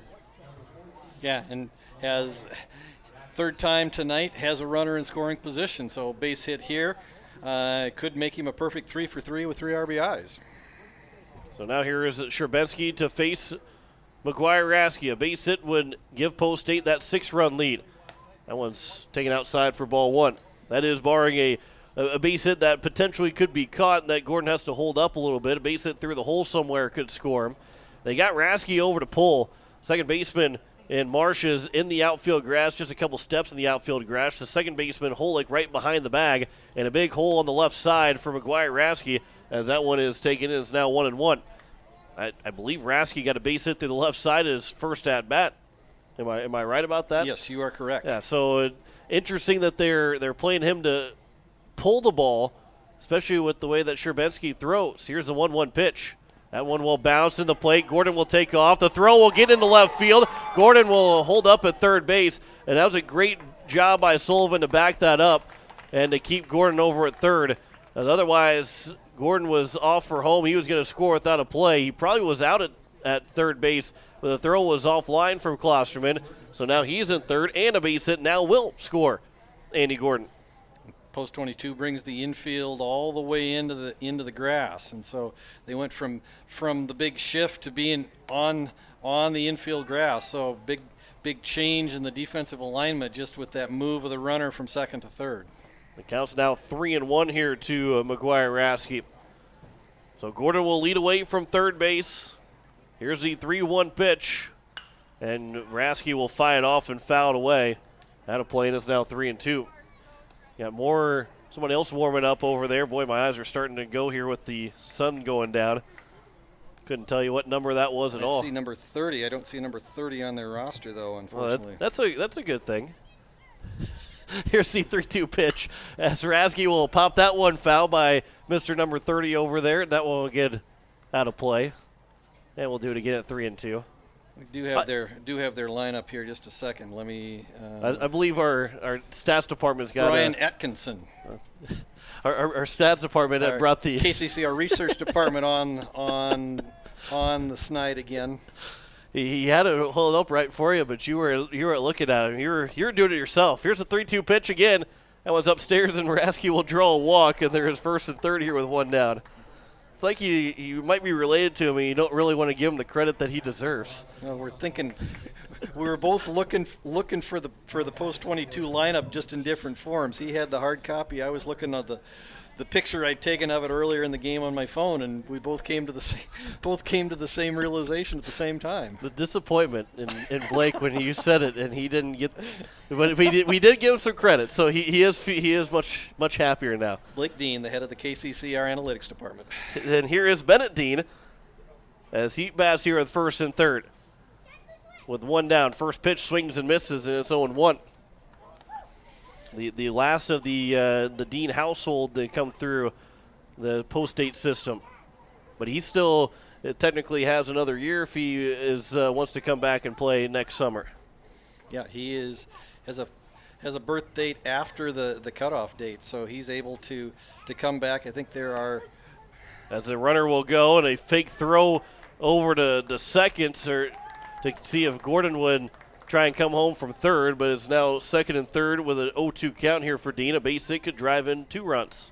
I think there's 3 of these seniors that have the potential to come back next year, if I understand it correctly. In addition to Bennett Dean, Aaron Booth, Isaac Pollock, both could be eligible next year to man the post-8 roster in 2022. And Sherbetsky, I think he balked, but I think he got away with it unless time was called. But, because he started to come set and then all of a sudden stepped off. But maybe time was called. Here's the 0-2 pitch. That one misses upstairs, and it's now 1-2. And out of the 3 guys right now, you would expect Aaron Booth. I wouldn't say expect him, but if any of them will return, Aaron Booth would probably be the first one to return because he's playing baseball at Dakota State next year. Here's the 1-2 pitch. That one will miss low, and it's now 2-2. But it would be nice to see Bennett Dean and even Isaac Pollock, all 3 of these guys, come back and play another year of post-8 baseball. Obviously, that's a long way from now. We're in game 2 of the season, so we got a long ways to think about that. But here's now the 2-2 pitch. That one will miss, and it's now 3-2. Yeah, and I think that's a real value, and I think that's something that has really led to the success for Post 22 over the years, is that it just seems like every year they've got multiple super seniors that come back, and there's a difference between a 19-year-old and a 16, 17-year-old. Here's a 3-2 pitch. That one will miss low, and it's another walk that's issued by Sherbetsky, and that will load the bases up with one down here in the bottom of the 4th inning. And they'll bring up Spencer Lettler. I mean, there's just a difference in terms of emotional maturity, and the biggest thing is just there's just a difference in physical maturity. I mean, especially if you're coming back as a super senior, in all likelihood you're coming back because you've played in a college program for a year, and so you've had a year of focused weight training. You've spent a lot of time on the diamond doing lots of practice, lots of drills, took a lot of hacks in the cage, and so you just come back in a different mindset, and I'll go back to Landon Badger, who came back as a super senior in 2017 and kind of anchored that post-8 team back that year when they won the state championship. And after playing for a year at SDSU, it took him a couple of weeks to adjust back to this Legion level, just because he was at a different level coming down from SDSU. So here's Spencer Lettler, mound visit. But Sherbetsky stays in the ball game. Bases are loaded here with one down in the bottom of the 4th. A 7-2 lead for Pierre. They have not scored yet this inning, but are threatening with the bases loaded and one down. Leadoff man was retired. Since then, 3 guys have all gotten on base, and Lettler is hit by a pitch, and that will bring in the 8th run of the ball game. And Pierre now leads by 6, and the bases will remain loaded. Coach Torvey looking down he tried to get a signal from his reliever, from Atkinson, as to whether he was warm or not. And Atkins says, "I'm not quite ready yet." I think if he was warm, that probably would have been the day for Sherbetsky. But they're going to leave him in for at least one more batter. So here's now Brady Getz. First pitch is over for strike 1. Well, you don't see that very often after a mound visit, and you hit the guy that's coming to the plate in the first pitch. You usually see what we just saw with a strike basically right down the middle. And the count is 0-1 here to Brady Getz. Getz is 0 for 0 with a strikeout. He also walked. so far. Here's the 0-1. Swing and a miss. Guess couldn't catch up to it, and it's now 0-2. On deck is Isaac Pollock, who's got 2 RBIs so far. Bases are juiced here with 1 down in the bottom of the 4th. 0-2 pitch, and gets swings and misses and goes down on strikes. And there's now 2 down, as that will bring up Isaac Pollock. If Pollock can get a base hit just like he did back in the 3rd inning, open this ball game up even more here for Post State. A 6-run lead here in the bottom of the 4th inning. A base hit would most certainly make it an 8-run lead. First pitch to Pollock. He'll ground it to the left side. He'll be fielded by the 3rd baseman. The throw to first is on line, and that will retire the side here in the 4th inning. But another run does come in to score for Post State. They do it with just 1 hit in the inning. There was no errors. There should be 1 error and 3 men left on base. We head to the top of the 5th inning. An 8-2 lead for Post State over Rapid City Post 22. You're listening to Post State Baseball on today's KCCR and today's KCCR.com. Evermore Boutique, where fashion doesn't have to break the bank. See them for men's, women's, and children's clothing, shoes, accessories, and so much more. Open 7 days a week, Monday through Friday from noon to 7, Saturdays from 11 to 6, and Sundays from noon to 5. Visit Evermore Boutique, located at 104 South Pierre Street in Pierre, or give them a call today, 605-494-0194. That's Evermore Boutique in Pierre. Insurance. We all need it to protect our homes, health, businesses, and belongings. But having adequate coverage is just the beginning. You also need the support of professionals who stand by your side to protect what's important to you. Fisher Rounds & Associates combines the coverage you want with the commitment you need. Fisher Rounds & Associates, at your service, at your side, with offices in Pierre, Mitchell, Watertown, Sioux Falls, and Rapid City. As we welcome you back here at top of the 5th inning, as it is an 8-2 lead for Post State, as we're just getting a little bit closer to nighttime. We have KCCR Pierre Riverfront Broadcasting Station just past 9 o'clock. Still got a couple of minutes here left of daylight. The lights are on, though, here at Hyde Stadium. That's what I love about the first part of June and going into the middle of June. The first pitch is taken for strike 1. It's the top of the order, Jed Sullivan, to lead things off, is the fact that we get sunlight until like 9:30. Yeah, and we're 3 weeks away from first day of summer, and that's a day when I think the sun actually sets right at about 10 o'clock. Yeah, it's like 9:40 something when it sets, but you still get extra daylight out of it. Yeah, that was the one of the crazy things when I moved to South Dakota. 0-2 pitch to Sullivan is popped foul, and it will land foul and bounce out of play, and it remains at 0-2. I'm used to getting, dark a little bit later, but not, like 9 o'clock. It's 9 o'clock right now, and back in Missouri, complete dark, or just about complete dark. No chance that it's even anywhere this light anymore, as that one is missed upstairs. It's now 1-2. This is what it looks like at like 8 o'clock at night. Yeah, a lot more even distribution between sunlight and dark down in southeastern Missouri.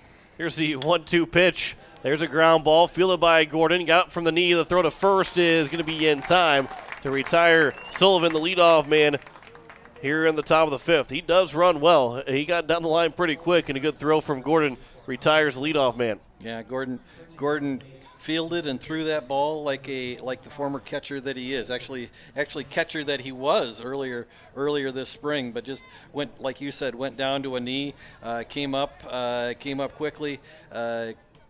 Good pop time, crossed the diamond to first base. Good strong throw, got Sullivan by half a step. Here's Riker Henny. The first pitch is missed for ball 1. Henny is 1 for 1 so far. He walked and also singled. He came around to score. Part of the 2 RBI double from Klostrom, and the only 2 runs that Post 22 has right now. It counts 2-0 to Henny. He's been on base both times, trying to retire him for the first time in the ball game. Thursday we have baseball for you again. Actually, we're going to have a long, full day of softball and baseball on today's KCCR as the 2-0 pitch is fouled back, and it's 2-1. We start at 11 o'clock with the Women's College World Series, first two games of the day. We'll have that on today's KCCR, and then we'll have post-8 baseball starting at around 4:40. There's a ground ball back up the middle. That's through for a base hit, and it's now 2-for-2 day for Riker Henny.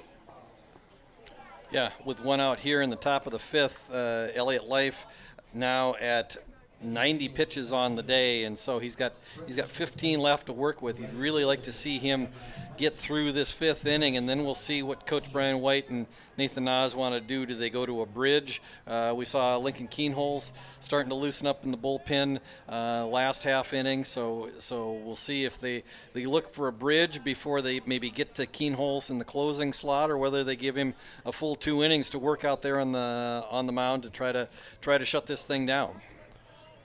Counts 1-0. First pitch missed to Keel. As Keel is 0-for-2, he's flown out to McGuire-Raskey. Both times he's come to the plate. Here's the 1-0 pitch. That one will miss upstairs, and it's now 2-0. You love to see a ground ball here to get you out of the inning.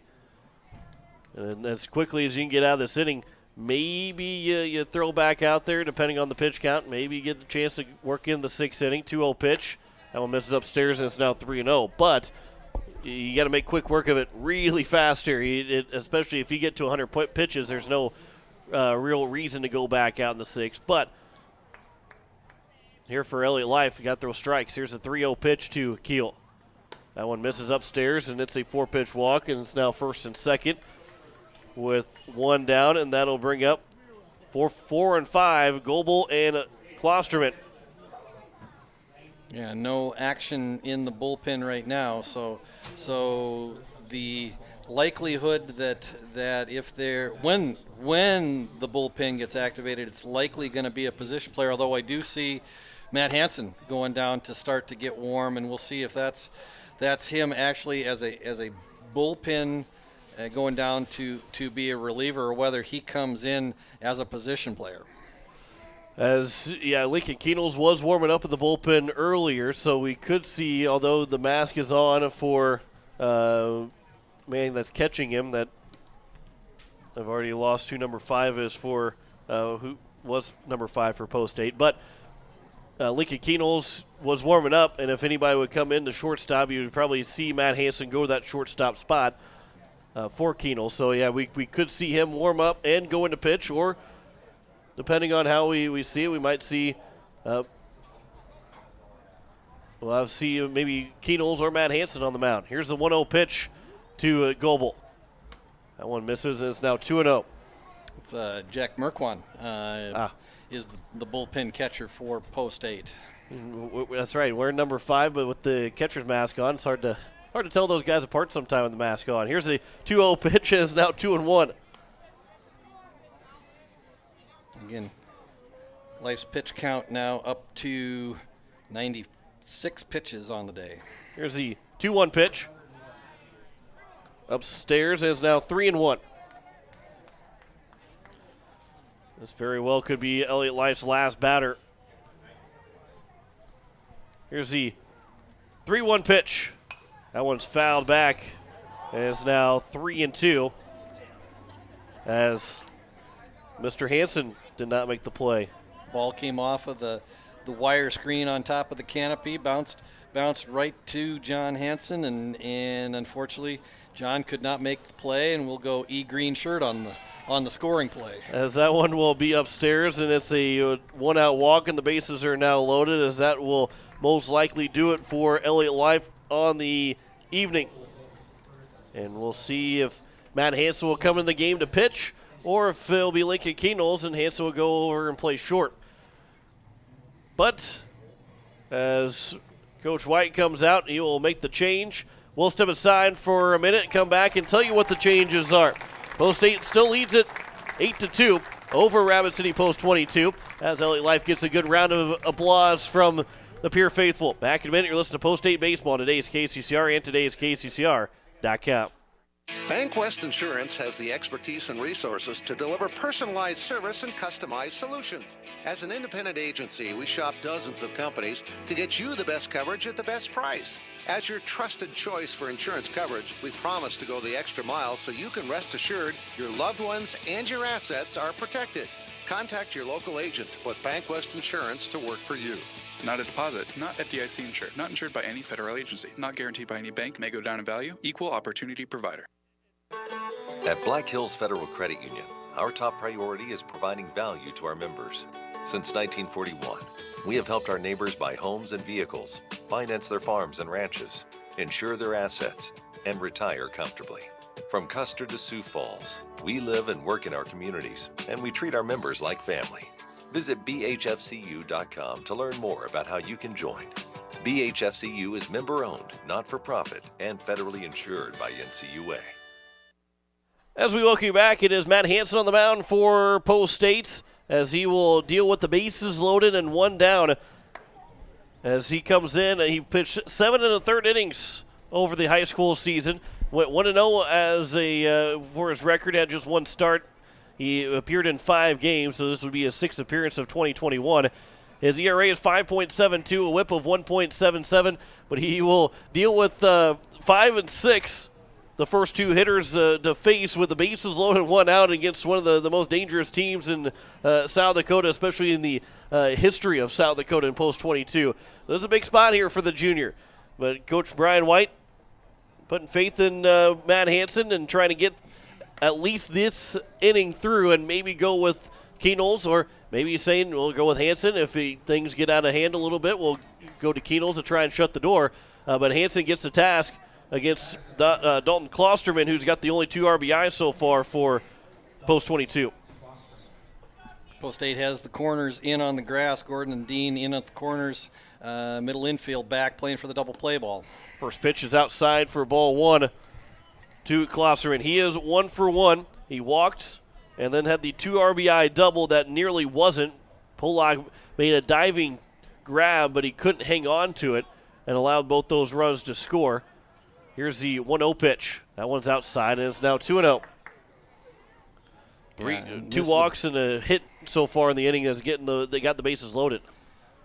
Big spot for Matt Hansen, a big spot for Post State. I mean, you'd like to see him throw a ground ball right at somebody right now. Here's a 2-0 pitch. That one's outside, and it's now 3-0. And nowhere to put him.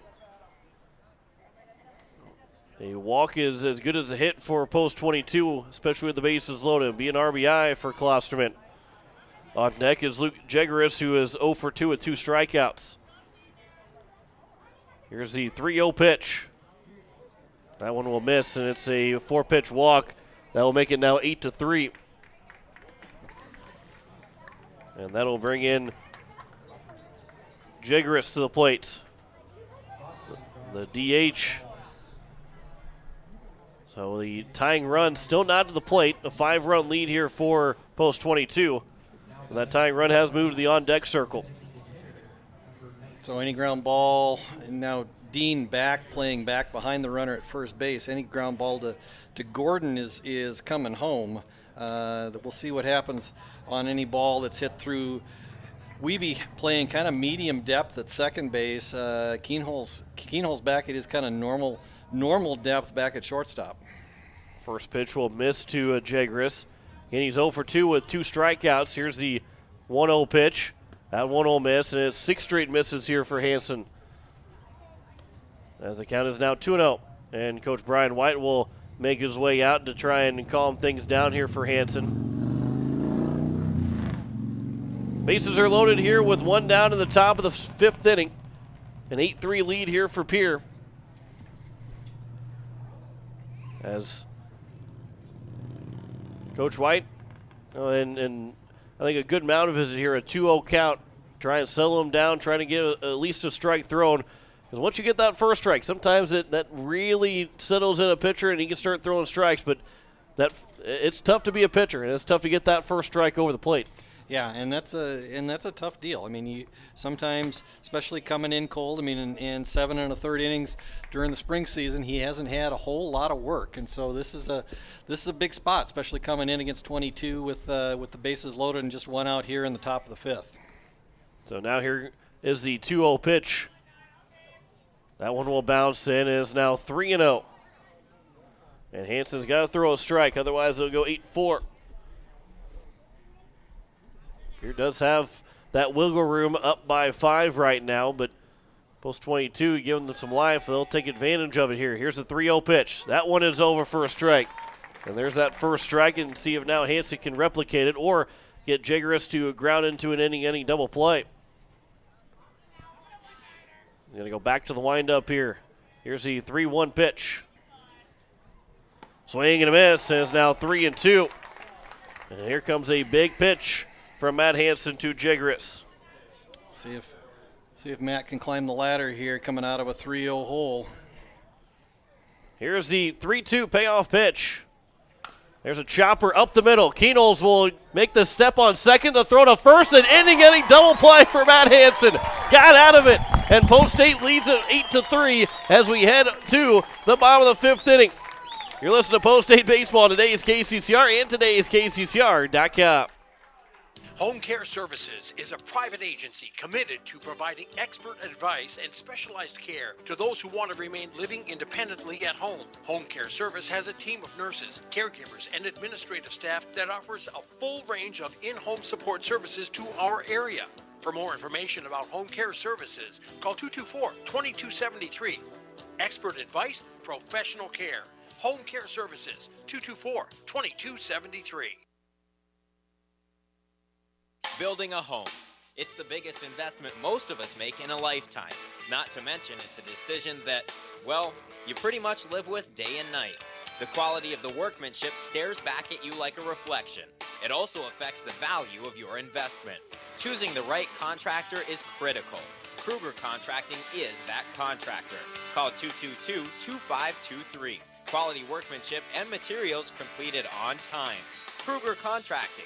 In a word, quality. Call 222-2523. As we welcome you back here to Heights Stadium, as it is a 8-3 lead for Post State as we head to the bottom of the 5th inning. And we have a new man to the plates as it'll be, on the mound, as it'll be Atkinson for Post 22.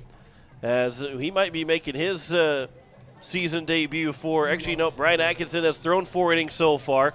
His ERA is not registered on here, so for Atkinson, hopefully might be seeing himself. Excuse me, it is on there, 1.75. Told you my eyes were going bad. 1.75 ERA for Atkinson in 4 innings so far for Post 22. I was going to say, either that means it's 0 or infinity. I was going to say, there's not a whole lot of guys with ERAs up here, so that probably isn't a good sign if his name was not on there. But it is going to be Brian Atkinson on the mound to open up the bottom of the 5th inning. It'll be 9-1-2 for Pierre. Jaden Wiebe, Lincoln Keenels, and Kate Hinkle trying to return the favor. That 1 run scored from Post 22 to cut a 5-run lead. They're trying to get that 6-run lead back here for Post State. Yeah, and I think that's important for Post State. They dodged a bullet there in the top of the 5th inning, getting out of a bases-loaded 1-out jam and only gave up 1 run. And so now what you'd like to see is Post State come back and at least get that run back and maybe add 1 or 2 or 3 more to it. If 5 runs, if you get another 5 spot here, you can put yourself out of this game, get a shortened win. First pitch is upstairs for ball 1. Wiebe so far, he is 0 for 1. He flew out to left field and also walked.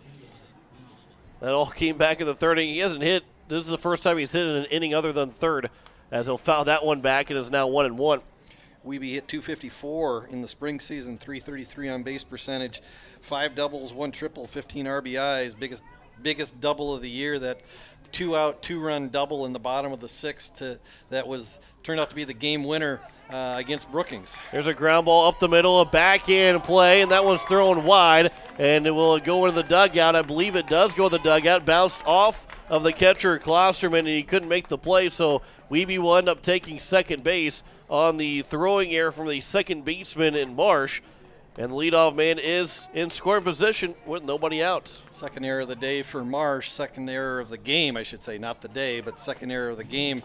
And a ball that hit up the middle. Marsh actually made a good play to come in and actually glove the ball, but he tried to make a jump throw as he rotated his body, and when he did, he just airmailed it over the head of Jake Goebel at first base, which is kind of tough to do because Goebel's about 6'4" over there, and then one hopped into the post 8 dugout.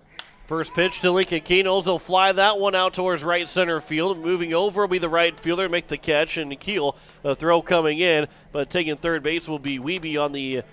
It's not scored as a sacrifice fly, but it is a somewhat of a sac fly that doesn't bring the RBI in. So Keenholz will just fly out to right field, and there's now a runner at third base with one down.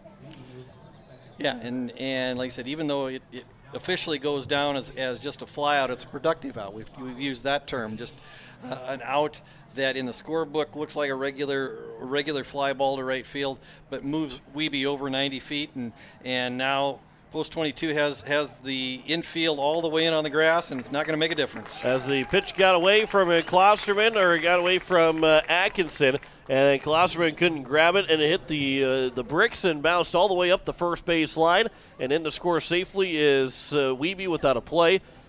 And it's now a 9-3 lead, and Post 8's got the 6-run lead back. Yeah, and the pitch from Atkinson actually came behind Hinkle. I mean, Klosterman didn't even have a chance to try to put a glove on that. Like you said, off the backstop and all the way back up the first base line, and just I think Wiebe could have walked home from third base. That pitch is upstairs and is now 2-0 to Cade Hinkle. Here's the 2-0 pitch. That one is missed outside and is now 3-0 to Hinkle. Hinkle is 1 for 2 so far. He's hit by a pitch. He singled, and he flew out to left field, trying to get on base for the third time. Here's the 3-0 pitch. That one's right down the middle, and it's 3-1. Again, Hinkle, would be a good player for the Oakland Athletics. He just gets on base. Here's the 3-1 pitch. That one's upstairs, and it's a walk to Moneyball Hinkle, and there's a runner on first with one down here in the bottom of the 5th inning. Moneyball Hinkle. That may be his new summer of 2021 nickname. There you go. And here goes Moneyball. Moneyball Hinkle. As Andy Gordon now will come to the plate. He is 1 for 3. He doubled his last at bat, came around to score on the RBI hit by a pitch of Spencer Lettler. First pitch, that one will bounce to the dirt. Hinkle takes off for second. The throw is a high one. A tag is applied, and they got him out at second. Do the Post 22 Hardhats, so there's now 2 down. And a good play from Klosterman and a good catch by the shortstop Holick, and to make that tag, well, that was a tough play for Holick, but he made it look easy, and there's now 2 away. Yeah, he had to go high to get that ball, and actually not only an athletic play to go up and get that ball, but then to come down and apply the tag to Hinkle all in the same motion. So good defensive play to turn what could have been potentially a ball into center field into an out. Here's now the 2-0 pitch to Gordon, and Gordon will sky this one out of play, and it's now 2-1. So nobody on base here with 2 away in the bottom of the 5th. Post 8 has scored that 1 run to make it back to a 9-3 lead.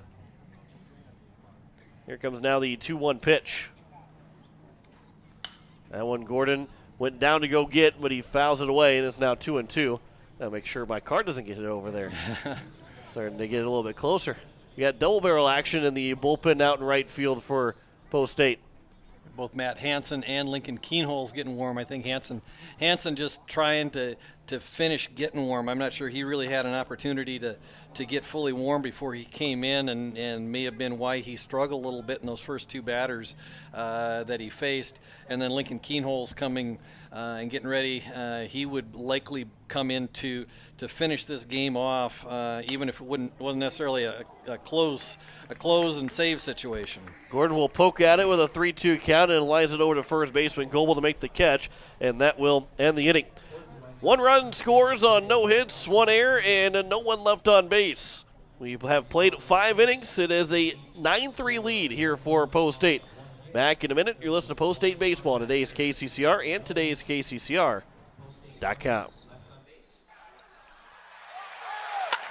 Sioux Nation of Fort Pierre knows what that sound is. It's baseball season. They also know that means it's grilling season. Sioux Nation has the Green Mountain Grill choices that you need for those hot dogs and burgers for tailgating. And let's be honest, you know there will be a steak in there too. Visit Sioux Nation of Fort Pierre and see their selection of grills. While you're there, also pick up some seasonings for your grilling needs. Visit Sioux Nation at 504 Deadwood Street, Fort Pierre. Looking for your next new or used car, truck, or SUV? Then go no further than the comfort of your own home. Shop online at lambmotor.com. On lambmotor.com, you'll find the vehicles Lambs has in stock.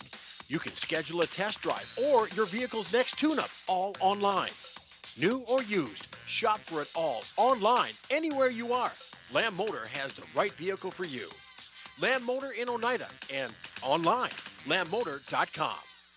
As we welcome you back here to Heights Stadium, top of the 6th inning, 9-3 lead for Post State. John Winkler alongside Greg Dean. And Greg, right before we came back from Herschel, you said you forgot to say something. I'm going to put you on the spot right now. Yeah, I had just was reading some stuff in between innings and realized that Fitzgerald Stadium, the newly renovated Fitzgerald Stadium, will host its first home game on Thursday. So far for the 2021 season, Post 22 has been on the road. This is their 16th game of the season. All have been on the road in places like Cheyenne, Billings, Gillette, Watertown, across the parking lot at 320, and now here in Pierre. But on Thursday, they get to debut and cut the ribbon on the $5 million renovation at Fitzgerald Stadium, and we go out there I think 2 weeks from Wednesday. Yep. And I think that'll be a fun trip, not only for the boys. Fully turfed field, first fully turfed field. I mean, there are a number of fields in South Dakota that have turf infields, but this will be the first fully turfed field in South Dakota baseball, in addition to a lot of amenities, seating, press box. So it should be a fun trip for Post State on June 16th. The 0-1 pitch coming to Hayden Holick. That one's upstairs, and it's now 1-1. Looking forward to seeing the new fits and seeing what it's like in the new press box, which will be off to the side, kind of like we're here, almost. I don't want to say it's going to be identical to the spot that we're in right now, but nearly identical to that spot. As there's a swing and a miss, and it's now 1-2. But we should have some nice AC and a nice soundproof area, so we don't hear anybody else except for our own two blabbering mouths. As the 1-2 pitch coming to Hayden Holick. Swing and a miss. It's going to get away from Hankel, and Holick's going to get to first base without a play. So a strikeout, but it will be a wild pitch that will get Holick over to first. Yeah. One blabbering color guy and you in the press box potentially. I don't know about that. Boy. And if it's soundproof, that means all we're going to hear is each other, and that might be even worse. Yeah, we get into a bubble, and that may not be good for either one of us. That one's lined down the right field line. That will land foul for Dylan Marsh, who is 0 for 1 so far. Ever heard two guys? Well, I guess there's probably been instances where two guys have fought on air during a broadcast. Probably. You might hear that in a couple weeks. I doubt that. No, I doubt that too. I doubt that. You and I get along. You and I get along pretty well, actually. We do. 0-1 pitch. That one's grounded to the first baseman. Dean will step on the bag. He won't throw to second, but he'll get that sure out at first. And there's now one down as it'll bring up the number 9 hitter in Jet Jansen. Yeah, and just a smart play from Dean at first base. Just take the out. You're up 6 here in the top of the 6th inning, so you got to get 6 outs before you give up 6 runs, and so you just want to get that out on the board, and even though the runner advanced to second base and is in scoring position, you get yourself one step closer to finishing this game. First pitch is fouled back out of play. It's coming. It's coming closer. That foul ball is. Oh, that nothing was closer than two Saturdays ago. And see, I'm getting all excited. I can't talk. You're getting jittery. Yeah, that ball was so close to me, and I just couldn't make the catch. It haunts me. I'm having bad dreams about it. 0-1 pitch. That one is at the knees. Is now 0-2. Wake up, sweating from having that dream. Everything goes wrong with the broadcast, but that doesn't bother me. It's just that I don't make the catch. It's a nightmare. Here's at least I didn't get my hands on it and drop it. Here's the 0-2 pitch. That one's lined back up the middle. Takes a one hop for Keenholz over at short. He'll throw to first, and there's now 2 down.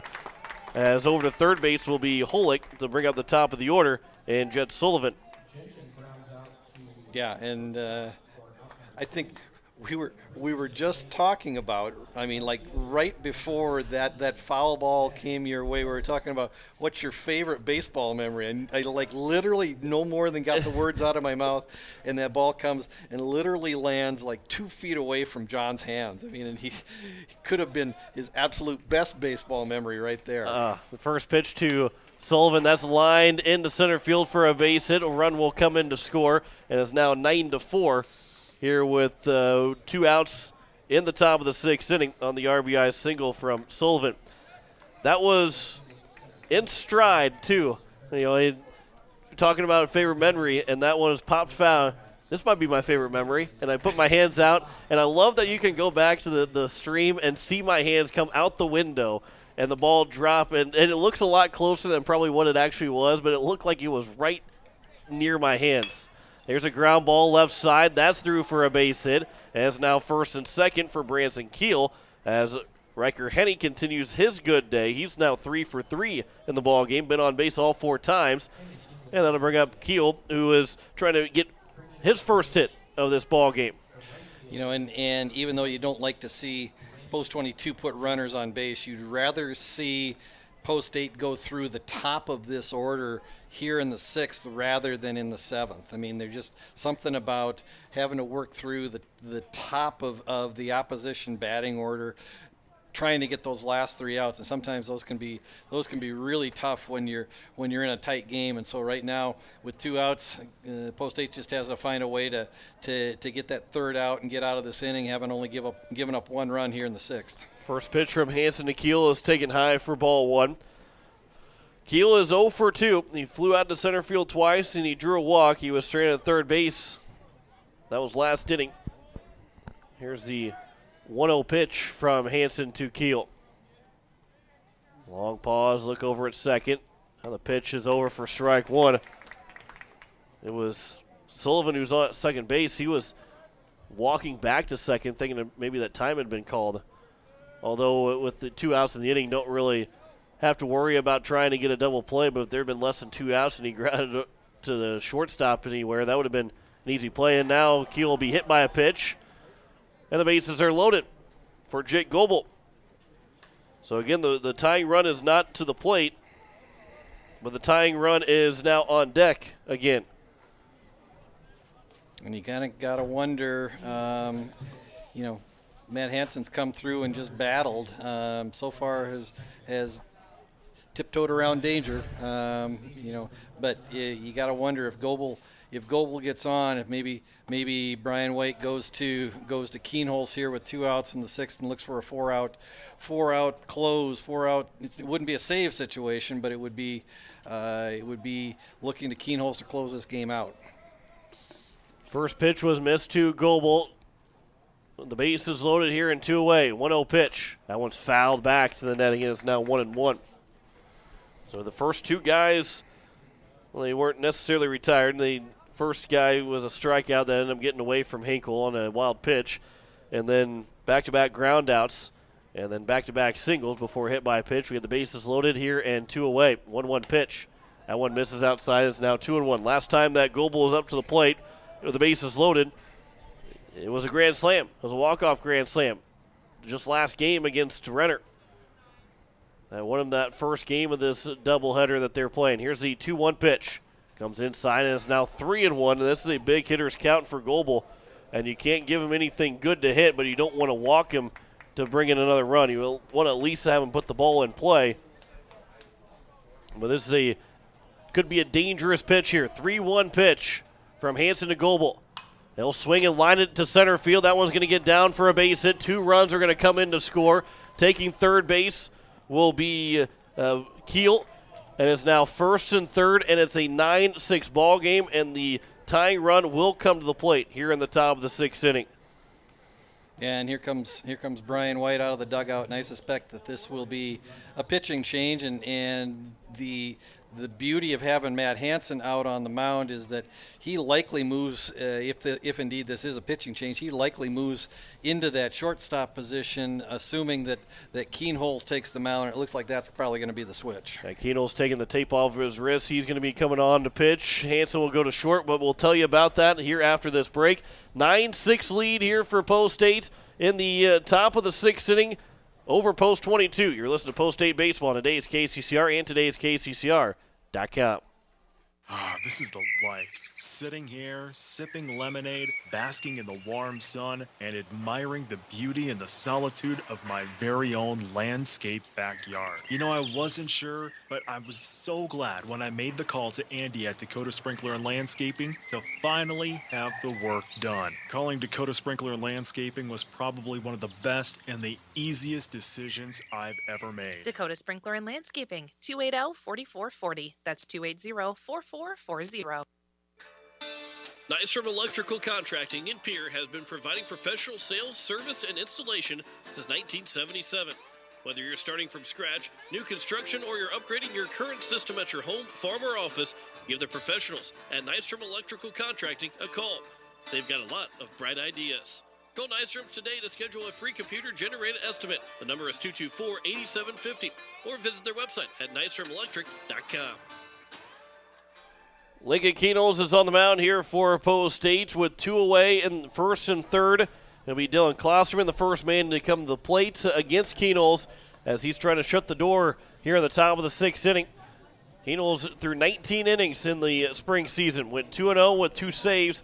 This would be his 3rd save of the full year. Be first opportunity that he gets here in 2021.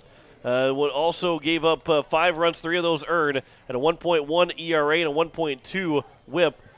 30 strikeouts to 10 walks. That's a good ratio of a 3-to-1 strikeout to walk ratio. So that's this is your guy. This is, I think, Coach White overall had probably planned.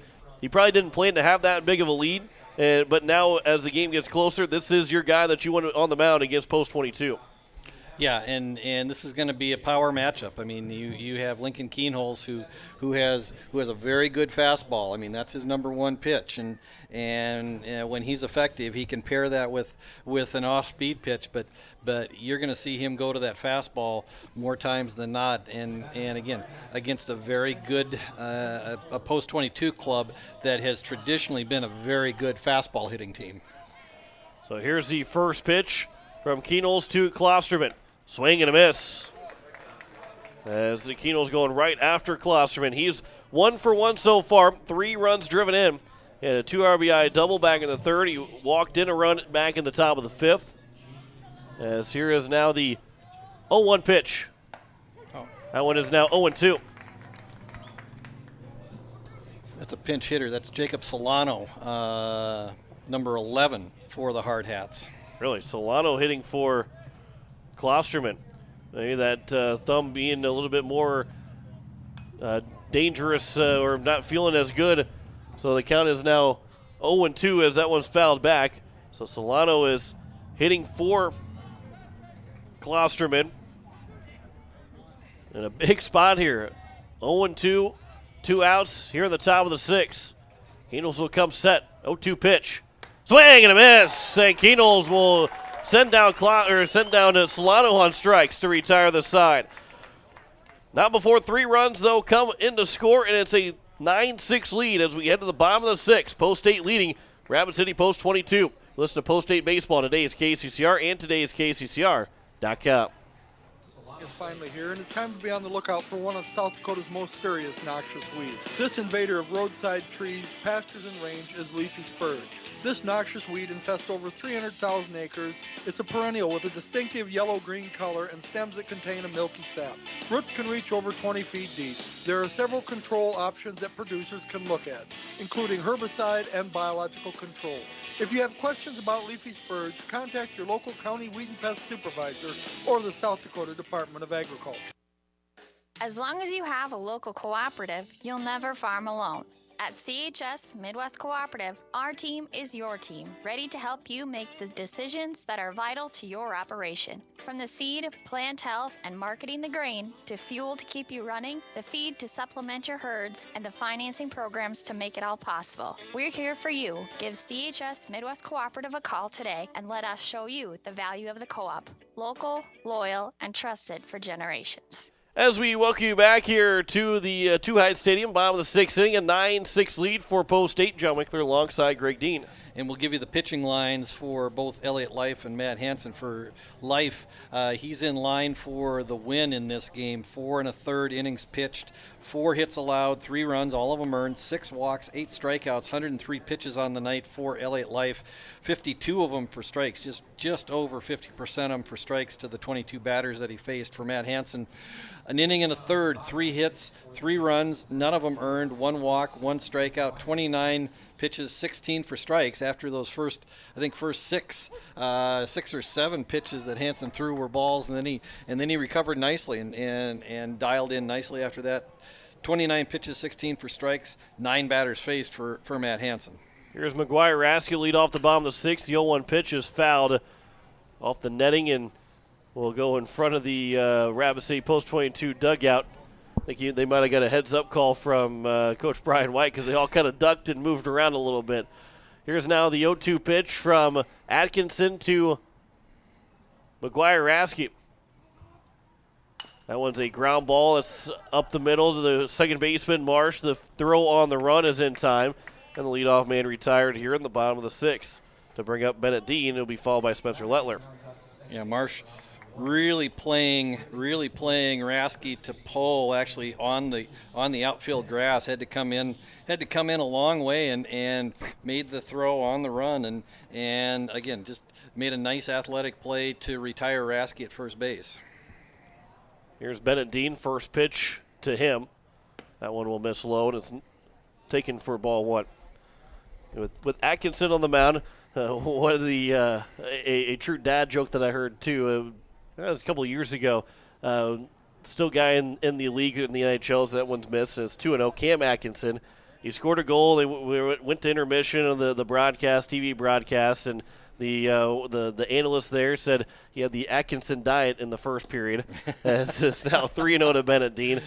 And I was watching with a couple of buddies. I just kind of, that was one where I didn't really appreciate that one. I got it. It made sense, but yeah. So the 3-0 pitch, that one's over, and it's now 3-1. So I guess you can say that when Atkinson's on the mound, Post 22 is going with the Atkinson diet. Yeah, and let's see if he feeds a fastball that Dean can turn around. Here's the 3-1 pitch, and that one's upstairs. And to first base will be Dean. And then he'll bring up Spencer Lettler. And see if these Post 8 hitters are hungry. Yep. If we were using wood bats, I'd say they'd have some fiber in their diet. Oh, man. It's getting late.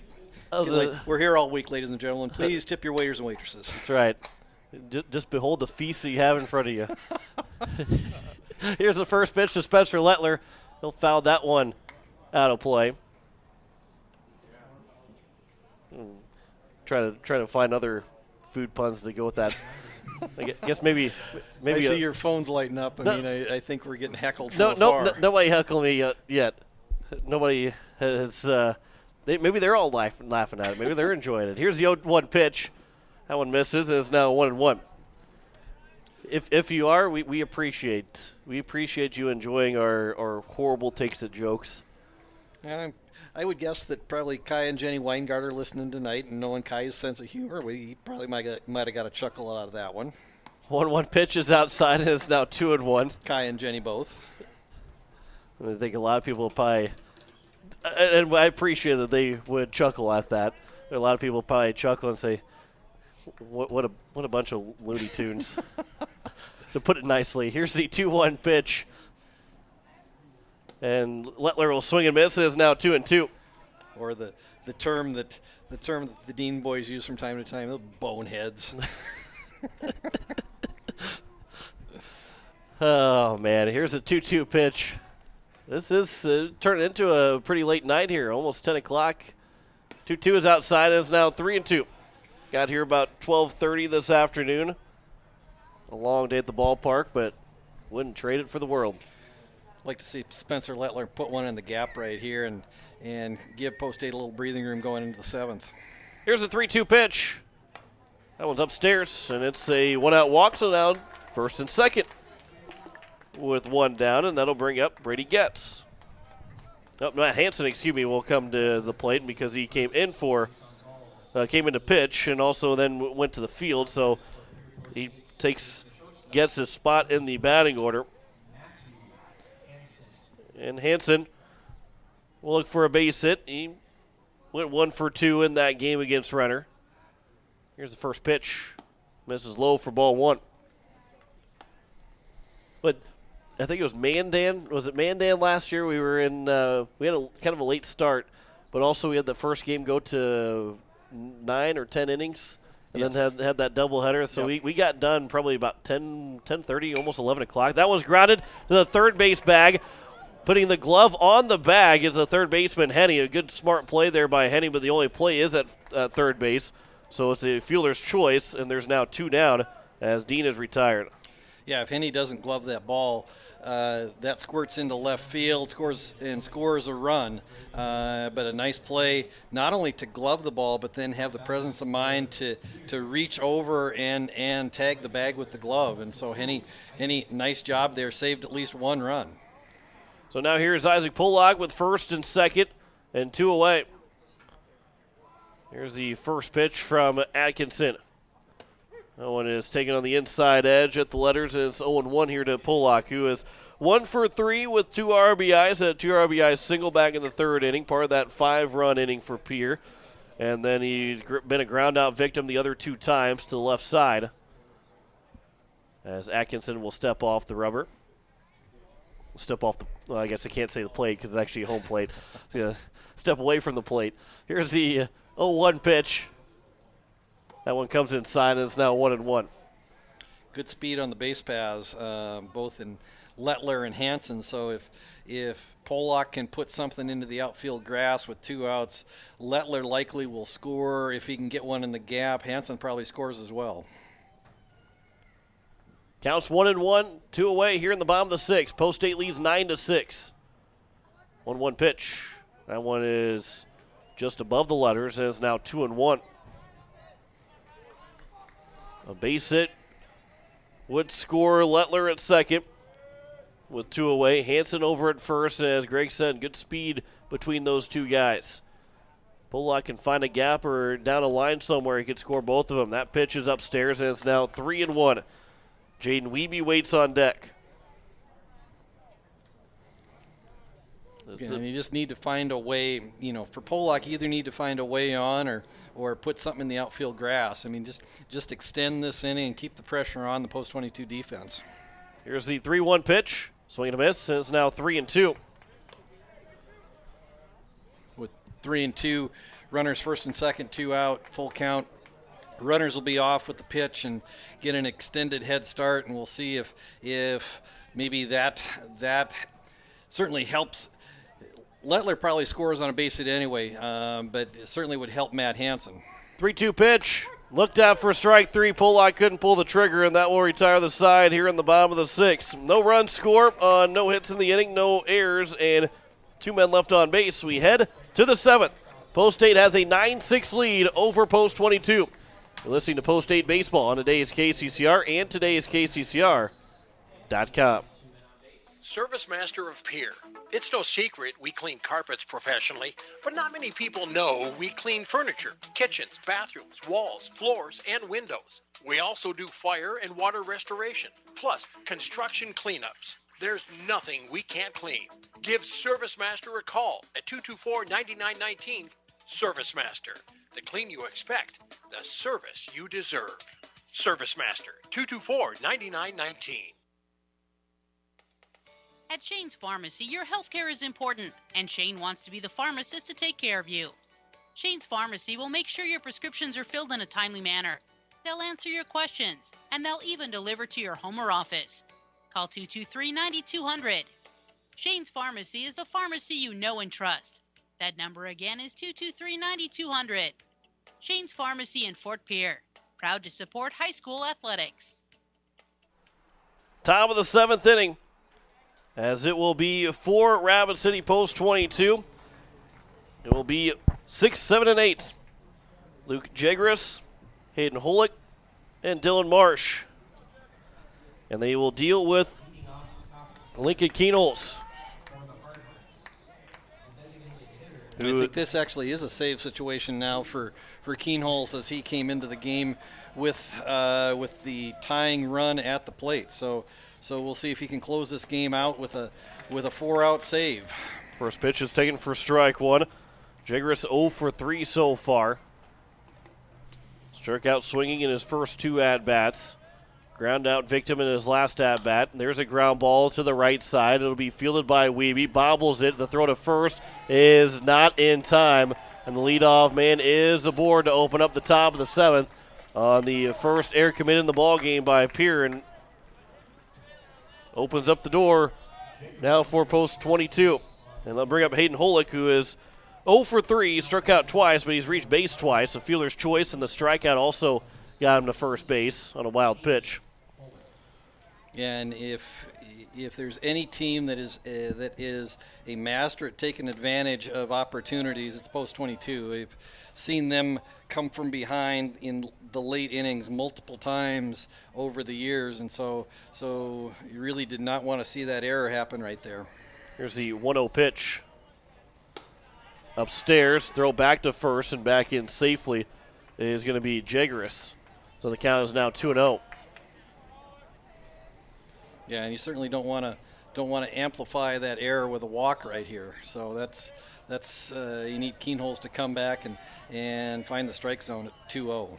Here's the 2-0 pitch. That one will miss, and it's now 3-0. On deck is Dylan Marsh. We followed by Jed Jansen. And then back to the top of the order. Outfield straightaway, infield at the normal depth. 3-0 pitch is at the letters, and there's a big strike. It is now 3-1. 9-6 is our score here at the top of the 7th. 1 on, nobody out. Strike at 3-0 keeps the at-bat going. We'll see if Keenholz can finish it out right here. 3-1 pitch is in the dirt, and it's a walk, and it's now first and second with nobody out. And again, you don't need to be perfect here. You just need to get outs. And so Post 8 just has to find a way. You got runners first and second. Just need to make plays. Got an out at the closest base. You know, like I said, you can trade outs for allowing runners to advance. You just got to keep that third run off the board right now. So here's the first pitch now to Dylan Marsh. That one misses for ball one. It is 8-9, and then back to the top of the order. This is 2 big at-bats here. Tying runs at the plate for Rapid City Post 22 with nobody out in the top of the 7th.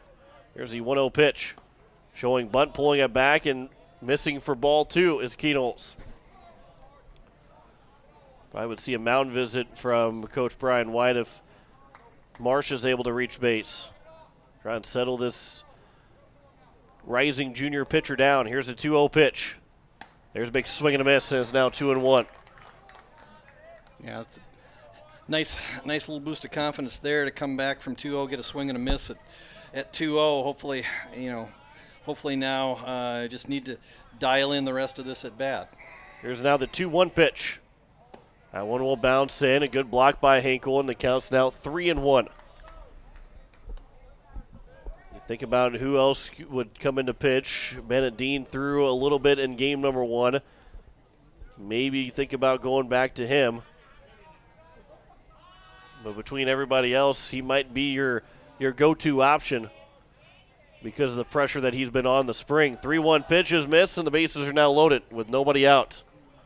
Not the way the inning was expected to go here for Poe State.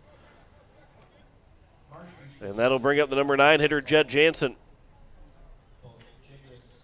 And Coach Brian White will come out and talk with Lincoln Keenholz. Yeah, and again, right now what you just need is again, you can trade outs. You can trade outs for runs for a little while right here, but again, you just need to just kind of go out, and I think that's what Coach White's saying right now. You just need to go out and settle down and just get back to playing the game that they've played for the first 6+ innings of this game. I mean, and because they've done a nice job, and so right now it's just a matter of going out, throwing strikes, making plays, catching ground balls, getting outs anywhere you can get them. If you're in the outfield, you just want to make sure you catch that fly ball. Try to keep the runner from advancing. I mean, you're probably going to give up the run if it goes to the outfield, but you don't want those runners to go from first and second to second and third. First pitch misses for ball 1 to Jensen, who is 0 for 3. Struck out twice and also a ground out victim. Keenholz trying to find the strike zone here. Here's the 1-0 pitch. There's a big swing and a miss, and it's now 1-1. Inning has not seen a base hit yet. An error and 2 walks have put the bases loaded here in the top of the 7th. 1-1 pitch. Upstairs, and it's now 2-1. Keenholz has been high so far on most of the balls that have been out of the zone. I mean, just gotta dial back just a little bit. Maybe not try to do too much. Don't try to overthrow. Just kind of bring that release point down just a hair. Here's the 2-1 pitch. That one is over for a strike, and the count's now at 2-2. On deck is the top of the order for Post 22. Tying run is on first base for the Hardhats. Go-ahead run is at the plate. Here's the 2-2 pitch. That one just a bit outside, does not get the call, and the count is now full at 3-2. Breaking ball that just missed the outside corner. Keenholz not happy with that call, but he can't let that affect his 3-2 pitch. And here it comes. Swing and a miss. There's a big first strikeout. A little fist bump into the glove from Keenholz. And there's one big out here in the top of the 7th. And it'll bring up the top of the order in Jet Sullivan. Talked about seeing them in the top of the 6th inning. I'd like to see them in the 6th and not the 7th. Well, we have to see them in both the 6th and 7th inning to try and win this ball game. Here's the first pitch to Sullivan. All-speed pitch that's taken for strike 1. Sullivan's going to be tough to double up with his speed. So, again, if you get a ground ball, just make sure you get an out someplace. Here's the 0-1 pitch. That one's popped up over into foul territory. Bennett Dean will give chase, but he's going to run out of room. And it's now an 0-2 count. A ground ball back to Dean, ground ball, I guess to Dean would be okay too, but a ground ball back to Keenholz at the mound would be a huge thing to maybe try and start a 1-2-3 double play, or at least get that run out at home and make it 2 away. Here's the 0-2 pitch. That one's popped up, and that one's going to get out of play as well, and it remains at 0-2. Well, you're hoping every time that ball gets popped up in the air, maybe that you have that first baseman, Dean, have a chance for it, but none have been in play yet. So we'll do it again at 0-2. From the windup, here's the 0-2 pitch. Swing and a miss. There's a second strikeout for Keenholz. And there's now 2 down. And Post State an out away from knocking off Post 22. And that'll bring up Riker Henny, who arguably has been the best hitter for Post 22 in the ball game in this second game. He's 3 for 3, been on base all 4 times. A walk and 3 singles. Here's the first pitch to Henny. That one's over for strike 1. Yeah, and Keenholz has gone to the breaking ball, both for the strikeout pitch on Sullivan and the first pitch to Henny to get ahead in this at bat. Here's the 0-1 pitch. That was a curveball that freezes Henny, and it's now 0-2. And the 8s are strike away from knocking off post 22. Yeah, and I think the thing here is don't nibble. Just go challenge. Here's the 0-2 pitch. Misses low and outside. It is now 1-2. Gets stopped there by Hinkle. Got the Lincoln Hink battery. Lincoln Hink battery. Trying to close it out. Yeah, worst thing you can do right here is try to nibble too much. Try to get too fine. Just, we got power on power. Just see if you can win this one. 1-2 pitch. Ground ball right side. That's foul. And we'll do it again here at 1-2. Be a big win for Post State. Be the second time they've beaten Post 22 in the last 2 years.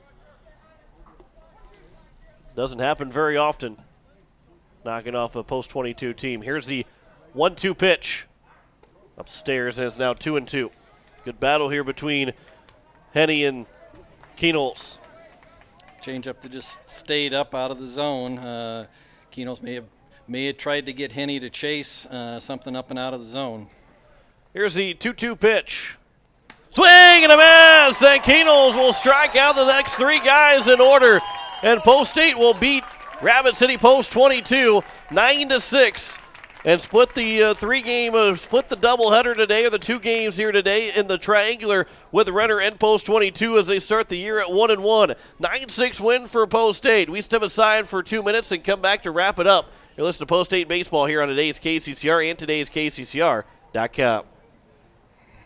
Invites you to come out and check out their expansive showroom. It's filled with everything you need to thrive in today's technology-dependent world, and a knowledgeable staff to guide you through. Comtech has TVs, computers, personal electronics to commercial electronics, anything to fit your technology needs. The experienced professionals at Comtech can guide you through any questions you may have. Whether you struggle with technology or live for it, Comtech can help you find exactly what you're looking for. Comtech will even install and service what they sell, so you don't have to worry once you get your products home. Comtech, located at 1601 North Lowell Avenue behind Walmart. Check them out online at comtechplus.com. South Dakota didn't always have a capital, or even a permanent settlement for that matter. There wasn't always a river city on the Missouri River. And before First Dakota filed the first charter in 1872, there wasn't always a bank in South Dakota. Every timeless institution, tradition, and thriving business was started somewhere by someone who had a dream and the passion to make it happen first. What will be your South Dakota first? Visit firstdakota.com/first. Member FDIC. Do you need the Pierre Governor apparel for the big game? Or how about Stanley County apparel or Post State apparel? All Around Graphics in Pierre is your place to go. Not only can you get your apparel, but they also do screen printing, jerseys, awards, and trophies. And did you know they can print and customize your signs? All Around Graphics can do it all. Located at 819 North Euclid Avenue, or call 224-4677. All Around Graphics in Pierre, your one-stop shop. Agtegra in Highmore. We pride ourselves on providing our customers with reliable markets, superior services, and quality products. From corn and soybeans to spring and winter wheat, you can trust Agtegra in Highmore with all your grain handling needs. It's all about helping you achieve the best harvest possible. Call Agtegra of Highmore today at 605-846-1379. That's 605-846-1379. As we welcome you back here at Hyde Stadium, as it is a final and a split here for Post State this evening, as they lose to Renner in Game 1, but come back and beat Post 22 9-6, and we'll split the 2 games. And Greg, as we talked about at the beginning of this broadcast of this second game, a split is probably what you're expecting to come into this day, and to come away with a split. Maybe not the way you were thinking. Maybe you thought, well, if we're going to win one game, it'll probably be against Renner and not against Post 22, but it's the exact opposite. But either way, the job was done to go 1-1 here today. Yeah, and ideally you want to win 2, but if you can come out of here with a split, especially taking a win and putting a W on the board against Rapid City Post 22. Again, we used the term signature win earlier in the day, and I think that's exactly what this is. I mean, something that the Post State crew can point to and say, hey, we've taken down the 42-time state champions in South Dakota, and so puts kind of a notch in their holster. I mean, but it was not perfect day by any stretch of the imagination. I mean, and I think that's what we'll hear from Coach Nas if he makes his way up here before we get off the air. But I think it was certainly a day when kind of exposed some things for Post 8, certainly some teaching moments that I know Coach White and Coach Nas will want to work on here in the next couple of weeks as they ramp up. But again, nice way to get the season started, with a win and a loss, and even in the loss, I think there was some good things. But coming out of here with a win, especially coming out of here in a tight ball game where they kind of got tested here at the end of the game, nice win for Post 8 tonight. Yeah, they win 9-6 here in Game 2. They had 9 runs, 7 hits, 1 error. They left 8 men on base, and for Rapid City Post 22, 6 runs, 7 hits, 3 errors, and 11 guys left on base. And the big thing again is the errors for Post 22, and Post 8 was able to take advantage of them, score those 9 runs. They had a big 5-run third inning that gave them a 7-2 lead that they never relinquished. And that is, again, thanks to good hitting by Pierre and good timely hitting by Pierre, but also took advantage of some errors that were played in, not necessarily that inning, but throughout the ball game for Post 8. Actually ended up scoring 5 runs on 5 hits and still left the bases loaded, so he could have even done more damage in that third inning. But Pierre got the job done. You went with Elliott Life to start the game. He battled through that first inning where he walked the first 2 guys, and all of a sudden he didn't allow a hit until the third inning, made it 2-2, but he gets the win. Kane Knowles gets the save. He had good pitching throughout in game number 2. That's a big W for this Post 8 team. Yeah, and so hats off to Elliott Life. He did a really good job. He battled all night long and just danced his way. I think the term that we've talked about tonight, tiptoed out of danger several times. Those 6 walks, I'm sure, are more than what the coaching staff would like to see, but countered that with 8 strikeouts. Seemed like whenever he got into a situation, he was able to find a way out of there. Matt Hansen came in, actually did a nice job, bridging to Lincoln Keenholz. Keenholz comes on, has a little bit of a bumpy save, but ends up with a save nonetheless, and the 8s get a win. And I think for a lot of major league teams, you can appreciate a bumpy save. You still got the save. It may not have been the cleanest one that you're hoping for, but you still got the job done.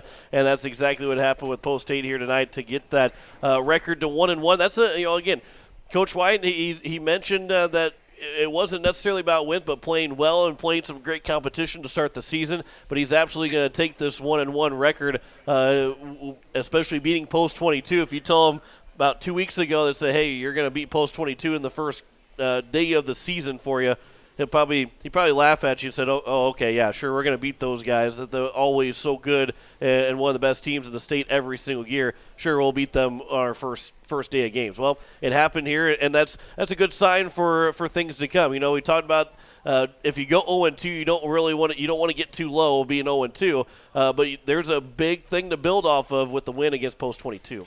Yeah, and again, come back, probably have a light day of practice tomorrow, and then back at it on Thursday against a very good Brookings club. I mean, we saw Brookings come here during the high school season, and those were two classic high school games, and we'll see if those get replicated here on Thursday night, 5 o'clock and 7:30 for Post 8 versus the Brookings Bandits.